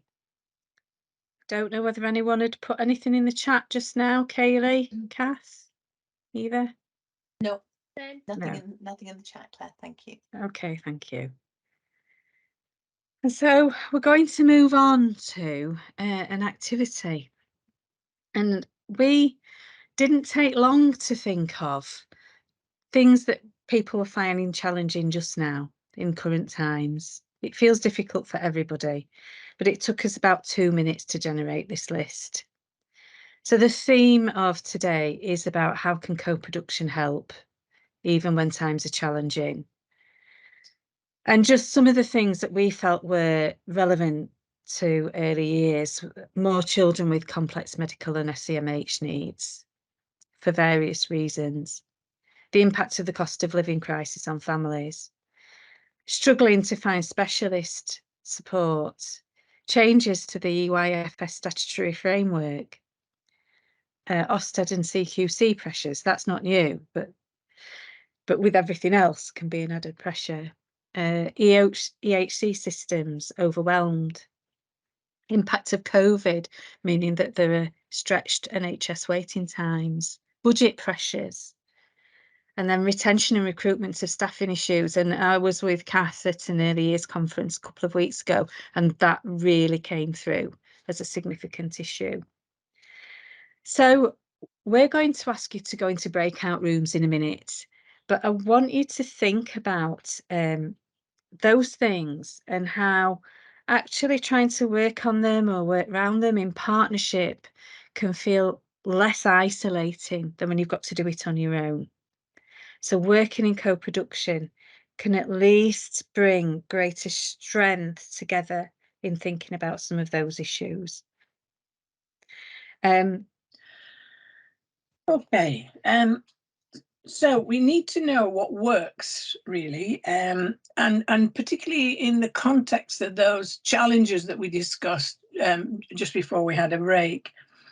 And we've known for a long time about the qualitative benefits of the working in the Four Cornerstones, working co-productively. But you know, the people around us, they want things measured. They want to know, why does this work? How do you know this works? What's the evidence that it works? So with this in mind, it's about a year, I think, Claire, isn't it? A year ago, or just less than a year? No, a bit longer, I think. Is it? Yeah. Yes, time goes slow sometimes. Some little while ago, we decided to look at a way of measuring how effective working in co-production, and particularly using the Four Cornerstones, is. But also, while we're doing that, we have to remember why we're doing that. So we're doing that so that we get better outcomes for our children, young people and their families. And so Claire is going to talk to us a little bit about the measuring tool. So what I need to do is shortly stop sharing the screen, but I'm hoping as we start to go through the tool and what's involved in it, it will have some resonance with some of the discussions that you've just had, because it really does try and emphasize the connectivity between the different elements in the system. But I'm going to stop sharing the slides for a minute and share the tool instead. Hopefully I can get to. You bear with me. So I'm hoping that you can see the tool there. Can you see it, Kath? Yeah. So yes, I'm a very qualitative, focusing on experience person myself, and believing that you know, thinking about the quality of that experience, and that's where we should start everything from. But I did understand what Kath was saying in the need to demonstrate impact, and I know that settings and services particularly are often being asked, so what was the point of that, and why would you want to use your budget on that?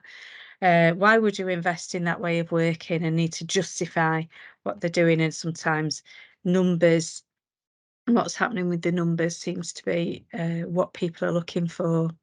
And so we looked at the cornerstones, and I'll just make that a bit bigger. And what it is you would need measure if you were thinking, for example, about welcome and care. And so initially we came up with this, which is a lot of things that you can measure, you can produce numbers for, but the circle connecting them all indicates that in connectivity. So if you're thinking about welcome and care, the promise to welcome you, care about your well-being, show support and sensitivity, help you feel confident, let you know what's expected, the kind of things that you might look for in a setting or a service where those things are happening. You'd probably have low staff absence because people are happy being where they work. A sense of positive career progression. So we've been talking about staffing quite a lot, haven't we, in the discussions, but a sense of career progression. Good induction, experiences, not only for children and young people, but also their families. Staff induction arrangements, so people knowing what it is, the job that they're going to do, and being prepared for that. Pastoral support being well used, and children finding it helpful. I think if we go down a little bit, therefore staff retention high because there are good support systems in place. I don't know if attendance is in this one. I thought it was, and I can't see it. But if it's a nurturing setting, and we talked earlier about what happens where there's a high turnover of staff, and that can be really difficult then for families and for children to make those connections and relationships, and children can feel quite unsettled, and that can impact on attendance. Whereas in this setting, because of consistency of staff and good staff wellbeing, welcoming ethos, then you would think that attendance would be better and high. And just moving on to welcome and care, similarly then, a whole range of interconnected systems. So strong shared values, positive achievements being celebrated, a good equality, diversity, inclusion policy, emphasis within the curriculum and policy on well-being and relationships in terms of measuring strong academic outcomes then for everybody, for all children, personal outcomes, some reflection within the curriculum of local issues and local and national diversity. You'd have a diverse range of children and young people involved in extracurricular activities because they'd be valued and included and supported within them. And so if you've got that kind of ethos, then you'd expect suspensions and exclusions to be lower than the average for that area, and so on and so forth. So you get to communicate, and similarly thinking about how you would measure good communication within a setting or a local authority service or any other service. So there might be evidence of communication being acted upon. So there might be examples of, you said we did reports, and you could have numbers related to them about how many have been actioned, clear routes of communicating with children who have English as an additional language and how that's put in place. There could be logs of feedback from parents and carers. So thinking about how you'd measure communication, and then moving on to partnership. Just need to move that. So moving on to partnership similarly. Examples of projects and policies that have been co-produced. How many policies and projects have been co-produced with parents and carers and children and young people? How many parent carer governor roles have been easily filled? Volunteering bodies, decision-making bodies that are representative of the local community that might exist within the that the setting's linked to or has in place. What mechanisms are in place to gather feedback and to show how those things have been implemented, ideas have been implemented. And again, lots and lots of different interconnected examples of things that you can measure. And then we've done it in a simpler way through a list as well with boxes, so that you can look at it. It'd be difficult to measure all those things at once. Some settings might want to do that, but you might choose 2 or 3 to begin with as priorities that you would focus on, and then be able to measure success by counting the numbers. But how you would do that would need to be individual to the setting or to the service involved. Kath, did you want to add anything? Are you on mute? I'm not on mute, but I'm just miming now. I think, yeah, there there's been a real interest in this as we've delivered it across many areas, and it will demonstrate that interconnectedness between one cornerstone and the other.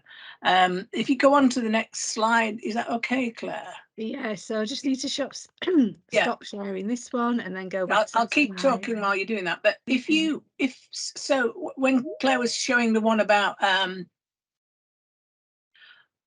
staff well-being, staff retention, if you measure that, if you create something to change that, if you come up with a plan, you can measure impact on children, on attainment. You can measure the impact on more parents coming to events in school and so on. So it's that system, that kind of practice. And here's the second song, Sam, just in case you're waiting for it. When we were talking about this and the interconnectedness, my brain works this way, and I do apologise, but it reminded me of the song Love and Marriage. It goes together like a horse and carriage, hence the icon there, that you can't have one of these cornerstones, you know, without the other. You can't have one without the other. And as we start to talk about them in great detail, as I tend to do sometimes, you're almost talking about welcome and care, but you're talking about communicating, you're talking about working in partnership, and vice versa. When you're talking about working in partnership, you're talking about welcome and care and communicate. And the other icon, in case you're wondering, that's again my brain, the way it works. Somebody once said to me, an apple without cheese is like a kiss without a squeeze. So you can't have one without the other. So as you and you will get these slides, folks, and the materials, but you cannot have one of these without the other. So, but you can't tackle every one at once. So you may need to look at, do we need to do something about welcome and care first? Shall we look on that? What's our environment like? And as you know, even welcome and care, you change the reception area and it's much more friendly, much more welcoming, and at least you can get in, you know, and somebody lets you through the door. But in actual fact, that then starts to impact on communication. Oh, I like the new settings. So you start to talk about it, and it feels much more welcoming. So you start communicating. Everything connects. Thank you, Claire. And so it might be as a result of today that you think about putting together an action plan. What are you going to do? How are you going to work in terms of the cornerstones? How might you use the success measures tool, which I think is going to be sent out following the presentation today? And things you might want to take account of. One of the things is around constructs that you might have.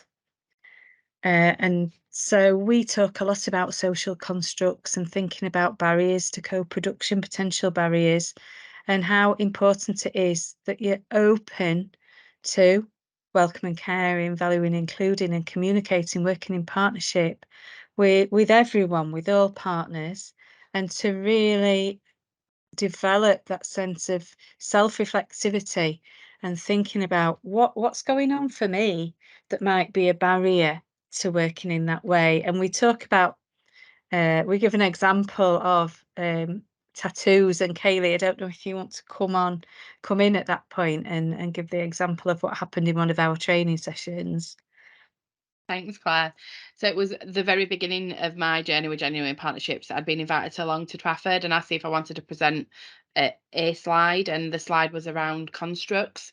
And I asked people to talk to me about their constructs, and one lady put her hand up and said, actually, she really hates tattoos, especially on ladies, and she really wouldn't want her children having tattoos, and there's something really strong emotions about tattoos. And she went on to say about butterflies on people's wrists and ladies with tattoos, and I'm sat there with my butterfly on my wrist, which is really meaningful to me, and it's got a symbol behind it which is really precious to me. And then I'm pulling my sleeves down thinking I can't show that now, and I felt really anxious and worried, but actually it's okay that we all have those constructs and opinions, but it's about being aware of those when we're going into meetings, as Claire said. But yeah, it's just always resonated with me, that and followed me through my journey with Genuine Partnerships, and now I have an equally meaningful tattoo on the other arm, which I sometimes cover up when I go, because it still sits with me in the back of my head. Thanks, Kaylee. And you see the top picture where you've got two people, one person sees the number 6, the other person sees the number 9. And I think it's inevitable in any kind of relationship, and especially thinking about the complexity of all our relationships and with families and settings, and in the early years, just people beginning that journey in this immensely complicated sense system that we have, that people will come to things with different experiences and different understandings of things, and how important it is to have a sort of both, what I'd call a both and approach. That, yeah, it's okay to have different views around things, but what we need to do is put the child at the centre, the child at the heart, and work together moving forward. And Jackie, I can see you've got your hand up. Before we move on to the next bit of the presentation, do you want to come in? Oh, I can't get my hello. Can you hear me? Yes. I couldn't get it working. Yeah, I just wanted to that picture of the looking at things from other points of view. That is so important, because when we started working with our local authority, and we had a co-production session with the Special Needs Assessment Service, you know, talking about looking at it from another point of view, we found out that they had, each caseworker has something like 250 to 300 cases, which is ridiculous. And, you know, and it really does put a different slant on things, that, you know, how can you do a job properly when you have so much work? Fortunately, they've rectified it now, and you know, they've got funding and they've got a lower caseload. But it was something that we took with us, and we did share when we were having meetings with parents or coffee mornings, and you know, something that we have shared with sort of far and wide, with, you know, about looking at it from the other point of view, and you know, these are our children or our grandchildren, so they're, you know, there's an emotional connection as well as everything else, but actually you do have to look at it from the other point of view as well. And I think that's one of the big things to come out of this, which really helps, I think, sort of build bridges. Thanks, Jackie. That's a really important example. Thank you. Oh dear. Oh dear. Oh dear me. I don't know where I am now. Oh dear, where are you now? Oh, we're wait. Yeah. I just need to move on to the next slide, and Kathy, you were going to introduce. Yes, you know, I often have said this in the sessions that we have led, that Rotherham, we've been very generous in terms of sharing genuine partnerships, because we've experienced it, and we want other people to experience it. But you know, as much as we've shared, we've got just as much back. And one of the greatest joys for me in delivering on the early years co-production work has been to see how other areas have embraced it. And I think we've got a fine example here from Warwickshire, who have embraced the Four Cornerstones. And I'd like to introduce Sam Craven and Elaine from Parent Carers Forum in Warwickshire to deliver the next part of the session. Good. I was going to say good morning, good afternoon, everyone. We're joined by Jane as well. Jane was able to join us today. Oh yes, sorry. Yeah, you are. Yeah. Sorry, Jane. So I'm sure she'll forgive you in all Four Cornerstone ethos. So we'll just do a quick introduction of each of us, just to know that where we're coming from in terms of the perspectives that we bring. So I sit within Warwickshire County Council, within the Children and Families Service, and my role is all around the voice, influence and change, the voice of the children, young people and parent carers, specifically with a focus on SEND. So Jane, should we come to you next? Hi everybody, Jane Carter. So I manage 4 different teaching services within Warwickshire, and one of these is our early years team, which includes specialist teachers, a childcare service, and also portage. And Elaine. Yeah, so I'm Elaine and I chair Warwickshire Parent Carer Voice, which is the Parent Carer Forum in Warwickshire. Thank you. So our focus today really is talking about Four Cornerstones. You wouldn't be surprised, but actually our journey, our inclusion and co-production journey. And as part of our work, we had the benefit of a written statement of action. So we had our inspection, and co-production, relationships with parent carers, was highlighted as a particular area of significant concern, and inclusion in settings. So I think it's fair to say that the written statement of action has been a kind of driving force behind the work that has been ongoing for the last kind of 18 months, 2 years. But not to forget that all the work that has happened prior to that in terms of the development of the WINKS kite marking scheme, and Jane will talk to us a little bit more about that, because actually we had been thinking about inclusion in early year settings you know, many years ago, not just in the last couple of years. In terms of bringing together the work that we've done around using and really putting into practice the Four Cornerstones, we've developed Warwickshire School Inclusion Charter, which you can see a picture of there, as one example. But we've also been working at a kind of another space in terms of actually just the way that we work together. So we've almost got our working together charter again based around the Four Cornerstones, and absolutely with trust at the centre, because we believe really strongly that actually if we get these things right, then we can achieve so much more together. So we've got our history in terms of WINKS, we've got the work that we've done around with Contact and Genuine Partnerships around the School Inclusion Charter, but also thinking about how we're going to bring those things together or move forward together, but also thinking about pressure and excuse, which is the kind of last question we'll leave you with. So in terms of our written statement of action, if you can press the button again, hopefully everything will come up.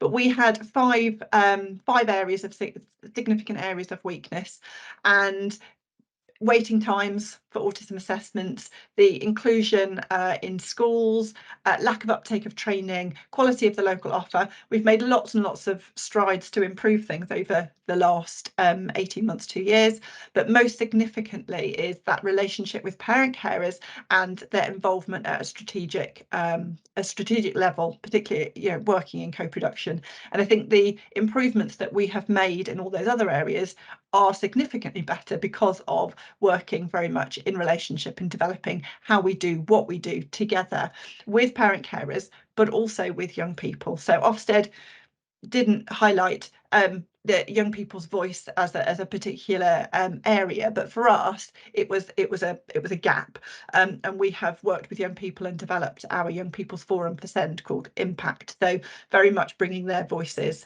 into the centre of what we're doing.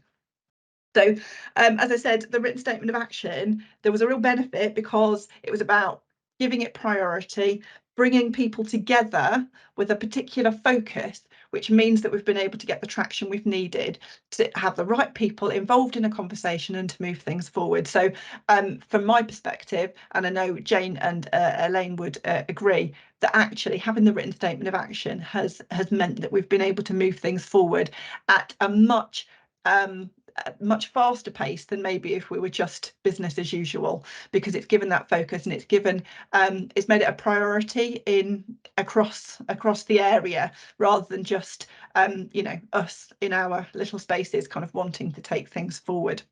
So I'm going to hand over to Jane to talk a little bit about WINKS and the history of inclusion in young early year settings.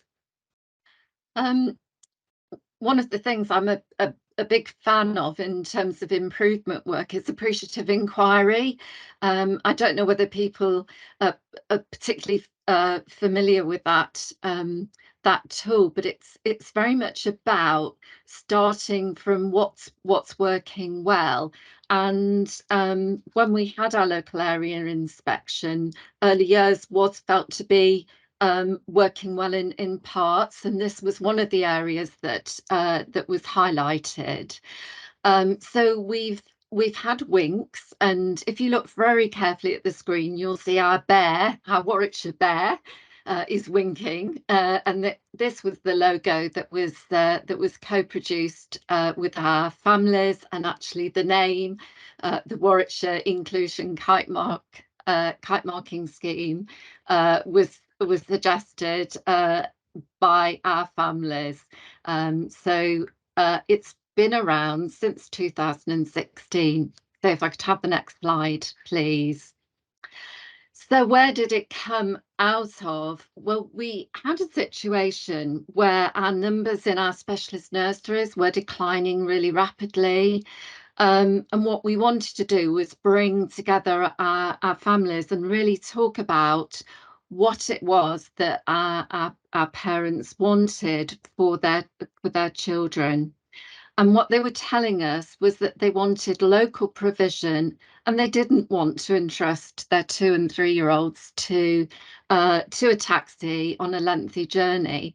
You won't necessarily know the geography of Warwickshire, but it's a very long, thin county, 72 miles north to south, and we had just 5 specialist nurseries, and what was ending up was that only those children who lived reasonably close to the nurseries were actually attending. So what parents were saying to us is that actually they wanted something local, and to have confidence that the provision was high quality, enhanced preschool provision in mainstream. So that was the starting point. So if I could have the next slide. We knew that there was already some excellent practice in our private, voluntary, independent, and we have a few maintained settings, but we're predominantly PVI. And we knew that excellent provision existed. So in 2016, we brought together a group of parent and carers, our PVI, our maintained settings, health professionals, and specialist teaching staff. And we asked the question, what is it that we need our provision to do? And this slide is actually taken from 2016. And when we were looking at this just eight years later, what just struck a chord with me was how this just represents the same values as the cornerstones. So parents said, we want to feel listened to and valued. We want our children to feel welcome and included the minute we step through the door of a setting.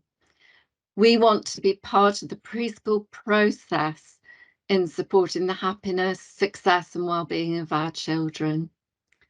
And a child may not have a voice, but they can demonstrate a choice. So, you know, we kind of feel that those cornerstones are in place right at the very beginning. And we're still using that slide 8 years later.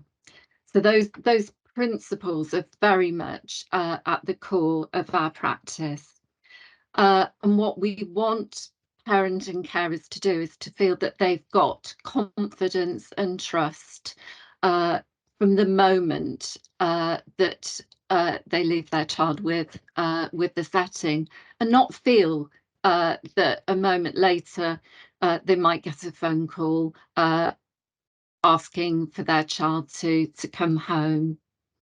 So what happens with our kite marking scheme is that our settings opt in. They attend a workshop to learn about the values that we're holding them to. And then they receive a supportive visit, but then they are asked to put together a portfolio of evidence demonstrating their universal, targeted and specialist provision. And then that is moderated by a group that includes our parenting carers, our health professionals, our PVI and maintained setting leaders, and it's chaired by my 0 to 5 lead. Some settings don't get the kite mark immediately. They might be told, yes, you're almost there, but these are the areas that we would like you to work on next. But each year, and we managed to do this of a fashion even during COVID, but we bring those that have achieved the status together for a presentation. We get in a local dignitary to do the awards ceremony. And what our settings have told us is that they really feel valued by that process. You know, they come along to Shah Hall, they have the presentation, they have their photographs taken, getting their certificates. And you know, they're given a buffet and drinks and things, but they really feel valued by that process. It's something to aspire to. And it's ultimately, it's about that confidence, isn't it? And building trust with families, with relationships, therefore at the centre as we entrust our children to other people's care. That's absolutely central. So in terms of the Four Cornerstones, as part of our kind of written statement of action journey and moving things forward, the Four Cornerstones just it was Elaine originally who from Warwickshire Parent Carer Voice who kind of raised it with us, shared it with us, and we were completely sold out on this is the principles of good participation, co-production, inclusion. This makes sense. So as a local authority and working in partnership with our strategic partners, we committed to working with the Four Cornerstones and got Catherine and colleagues from Contact and Genuine Partnership to come along and to deliver training. And to including to our senior leadership, to our middle managers, to the change agents in schools. So the part of the written statement of action was to produce a school inclusion charter. We couldn't do that without bringing the right people, not around the table, because we're, you know, a lot of it was on screens, but bringing people into that virtual space to have a voice, to bring a perspective that absolutely meant that what we produced was better because it had all of those contributions. So we opened up that discussion around inclusion, around co-production, how we work together, how it feels, and it was the bedrock then of being able to move forward. So on the next slide, we've got the school inclusion charter. I've got in the link in the chat is a link if you want to see a bigger version of it, to see the detail. But what we did at the end of the training sessions, we had some breakouts, and we got immediate thoughts for those who had joined us to share the things that they're doing, the ideas that they have in terms of what does welcome care look like, you know, how to value and include in their settings and such like, so that we could capture the kind of good stuff as people had really engaged, but also getting that immediate feedback and thinking about, okay, so how do we move things forward, and very much moving forward together. Because ultimately, if I just sit in a room and come up with something and say you've got to do this, the engagement's not there. It's not going to hit the mark because we haven't thought about it from all of those different perspectives.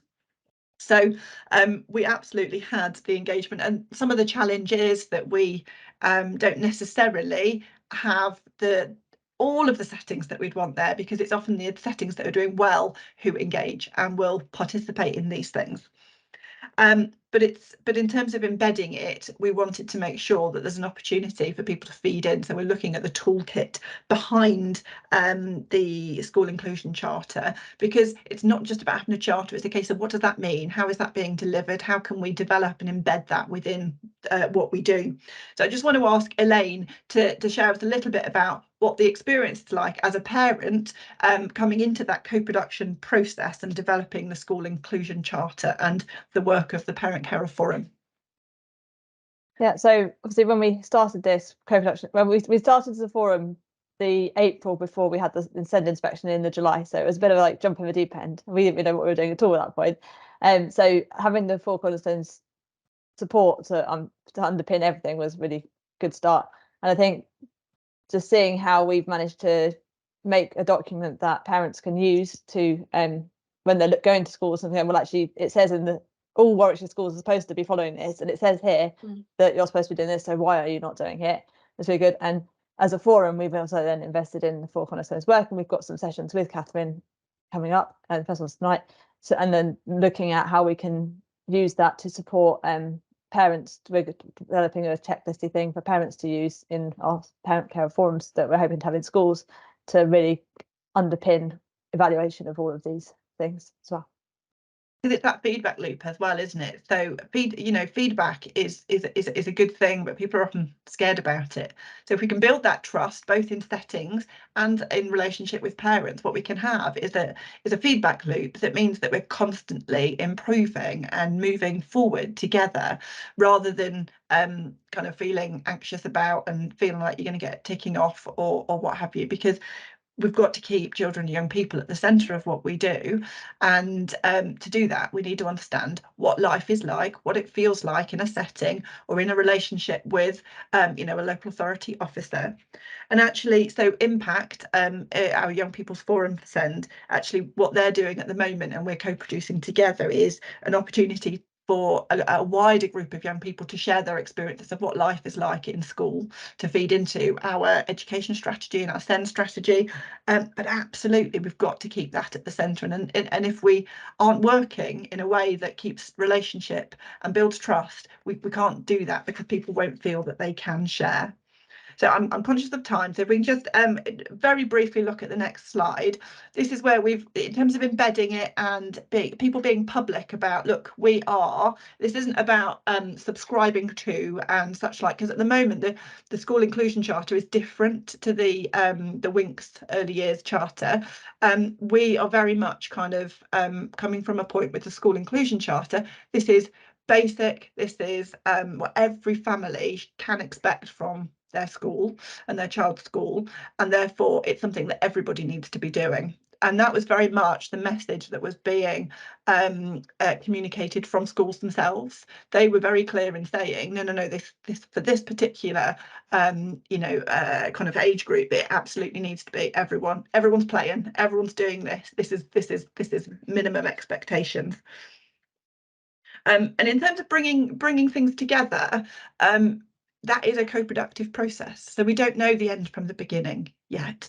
But what we have is a real kind of symmetry with where Winks started from and the Four Cornerstones, and a real commitment within the work that we're doing to co-produce together and move forward together to ensure that what we're doing is absolutely fulfilling that vision of giving confidence and building trust with parents in the early years sector, but also across the board. So we've got a plan to look at how we're moving things forward, but it will be a co-produced process. But the great thing about the Four Cornerstones, and such an amazing gift from Genuine Partnerships in Rotherham, is actually that it has been a gift to us, and we've been able then to work within that framework and co-produce what that looks like for Warwickshire families, for settings, and to really embrace it with that flexibility and develop it into something that is dynamic and useful. And as we go forward, we'll see the impact of that on the ground, I hope, I'm sure. But we've also almost completed our working together charter, which again, the words that you used earlier, Claire, about creating the conditions. So we're very much at a high level. This is how we are committing to working together, and it will take time to embed and infuse within the organisation. But to have that agreement where people have come together and said, yes, this is the conditions that we want to create to effectively to work in participation, to work together, and to get the best possible outcomes for our children and young people. So it's quite exciting that we've been able to benefit from the work, the hard, long work, I'm sure, that was put into developing the Four Cornerstones. But we don't need to reinvent the wheel, because every time we've had engagement sessions or co-production sessions around the Four Cornerstones, it has been, no one's ever said, oh no, that's not right. Everyone's always said the Four Cornerstones and building trust is absolutely right. We've had other conversations around definitions of co-production and sharing power and decision making. That's been the focus of the conversation, but the Four Cornerstones, hands down, everyone's been like, yeah, let's do it. So the last thing I just want to say is the challenge, I think, for all of us is about how we can celebrate good practice and share without creating this unfair pressure on settings who are doing a really good job and who are then seen as the places to go. And I know Jane shared some examples of how we're doing that in terms of Winks, but we need to be able to share that good practice and move forward together fairly, rather than some using it as an excuse and others having the pressure and just absolutely trying to do the best that they can for the children who are within their care. So I think that is the challenge, and working that forward together. Thank you. Thank you, Sam. Does my heart good. Thank you. There's just one question in the chat from Catherine Riley. How many people were invited and attended to your sessions, please, to do this? We for the school inclusion charter, we have had I don't know the numbers off the top of my head, but we had every school was invited to have a change champion, and then they were grouped together as change agents. So we have 250 schools in Warwickshire, so all of those schools were invited to have a change champion and to be involved. I think we had maybe 30 to 40 people coming to the sessions. Elaine, does that sound about right from your memory? They kind of all dipped in and out, did nobody came to everything. Exactly, but we also we recorded the session with the grace of Catherine sharing that, so that we could then share it to a lot more of those change agents, and we also made sure that we were feeding back to them, so like the form that we created around the tools, and we shared what the kind of the bullet points were under the four cornerstones at various points of that development to get feedback. We took a draft to the head teacher conference as well at some point, didn't we? So. Yeah, no, absolutely. And similarly, we've been engaging with as many different people as possible, and I think making sure that we're having that engagement with health and with health partners and such like in terms of our working together charter. So we've been trying to have those conversations and for people to feel like that the door's open and that they can come and participate as as much as they want to, but overwhelmingly people have been really positive about the Four Cornerstones. Can I just say personal thank you as well, Sam and team in Warwickshire. Like Kath said, it makes my heart feel, I'm completely inspired by what you're doing. So it's just amazing to hear that this dynamic work is happening with our Cornerstones model, but somewhere else, and you're making it Warwickshire's. And thank you so much for the work that you're all doing. We've got a slide here, no question is too daft, and we did have some time for slides, but unfortunately for questions, but unfortunately we've run out of time for questions. But there is an email on the slides that you're going to get with a link to our Genuine Partnerships email. So if anybody has got a question for us, please do get in contact with us. That's absolutely fine. Can we put the just while people are kind of the last bit, can we put the link up for the evaluation form, please? Yes, so that was I was just about to ask. Sorry. If you, and I was going to ask if you could do that, because Eva's had to leave. I don't have it. Okay. Don't worry. Let me look amongst the things. Let me see if I've got it. You carry on, Claire. Let me look. Okay. So before people go, what will be really great is Sue's going to put a link to an evaluation, some questions, really short evaluation. If you could go to that link and quickly complete it, I think you will probably receive the link in an email, a follow-up email as well. But it would be, so that you don't forget, it would be much easier if you completed the evaluation now, if that's okay. So I'll just give you a couple of minutes to do that. And I think as well, Claire, to say we know how precious time is and how difficult it is to give time to something like this. So we are extremely grateful for your attendance this morning.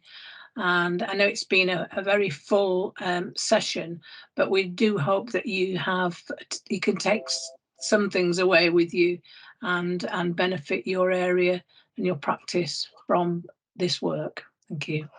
Thanks, Kath. I think Kaylee also wants to say something. Yeah, I just want to say a huge thank you. As we've said all day, well, all morning, sorry, our journeys really do start in early years, and you really do make a difference to families' lives right from the beginning, and that impacts their journey the whole way through to adulthood.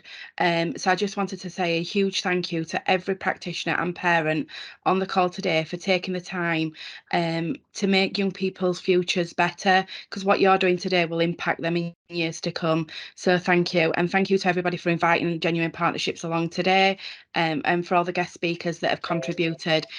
We are a one big team, and we learn from each other, as we said earlier on today. So again, just thank you to everybody that's contributed being here today. Yeah, I hope you've all enjoyed the session. Thank you. I'm going to stop sharing now so I can see faces in a second.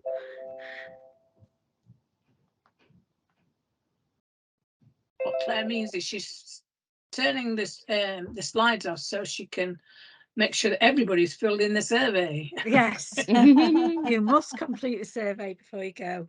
And absolutely thank you, everyone, and particularly those people who've spoken as well. Thank you. Julie Yeah, and Sam and Elaine and Jane. so and enjoyed Sue. hearing about Warwickshire's journey. I used to cover Yeah. Warwickshire when the forum did it, and I mean, to see the strides that you've made is absolutely wonderful, and all that co-production and working together, and really hope we could share some of that good practice with other forums. So I'll take that. That's my takeaway. We need to kind of go back and go, oh wow, we haven't done loads. It's like sometimes we're not achieving anything, and it's like actually we've done. It was only 2 years. We've done lots. Yeah, but it's tough out there at the moment. We need to focus on showing that co-production does work and that it does give results and it does improve the lives of families. So I'm really hoping we can share your example more widely. So thanks for sharing today. It was really brilliant. Thank you everybody for your positive comments in the chat as well. We've got a hand up, Lucky. Yeah. Hi everyone. I thought today was fantastic, and I'd love to spend some more time talking to Sam and Jane about the Warwickshire work. I'm working in Birmingham at the moment, and that's not too far from where we're based. So I've left my details in the chat. So it'd be good to have a further conversation with you if that's possible. But yeah, really, of course. really good. And also for Catherine for inviting me as well, and the work that you're working on with the Parent Carer Forum in Birmingham. Absolutely, fantastic to have you as a resource there as well. I've only recently joined that the Birmingham. I worked in the charity sector before that, and but yeah, this is an exciting opportunity, I think, to really mobilise co-production for our children, young people and families. Thank you, Lucky, and I'll see you again shortly, I'm sure. Thank you. Welcome to the role. I'm happy once we've hopefully in the next matter of weeks, hopefully we'll have our working together charter ready to launch as well. So if I share that with Claire and Catherine and co, I'm sure they'll be happy to kind of share it on if you want to see more of that area of work. Yeah, we'll make sure that happens. Thank you, Sam. Yeah, would appreciate that. Thank you. Thank you, everyone. Bye, everyone. Bye. Thank you. Bye. Thank you to Genuine Partnerships as well. You've been amazing. Thank you. Oh, thank you, Sue, for your support. Always. Last minute. Thank you. Take care, everyone. Bye. Bye.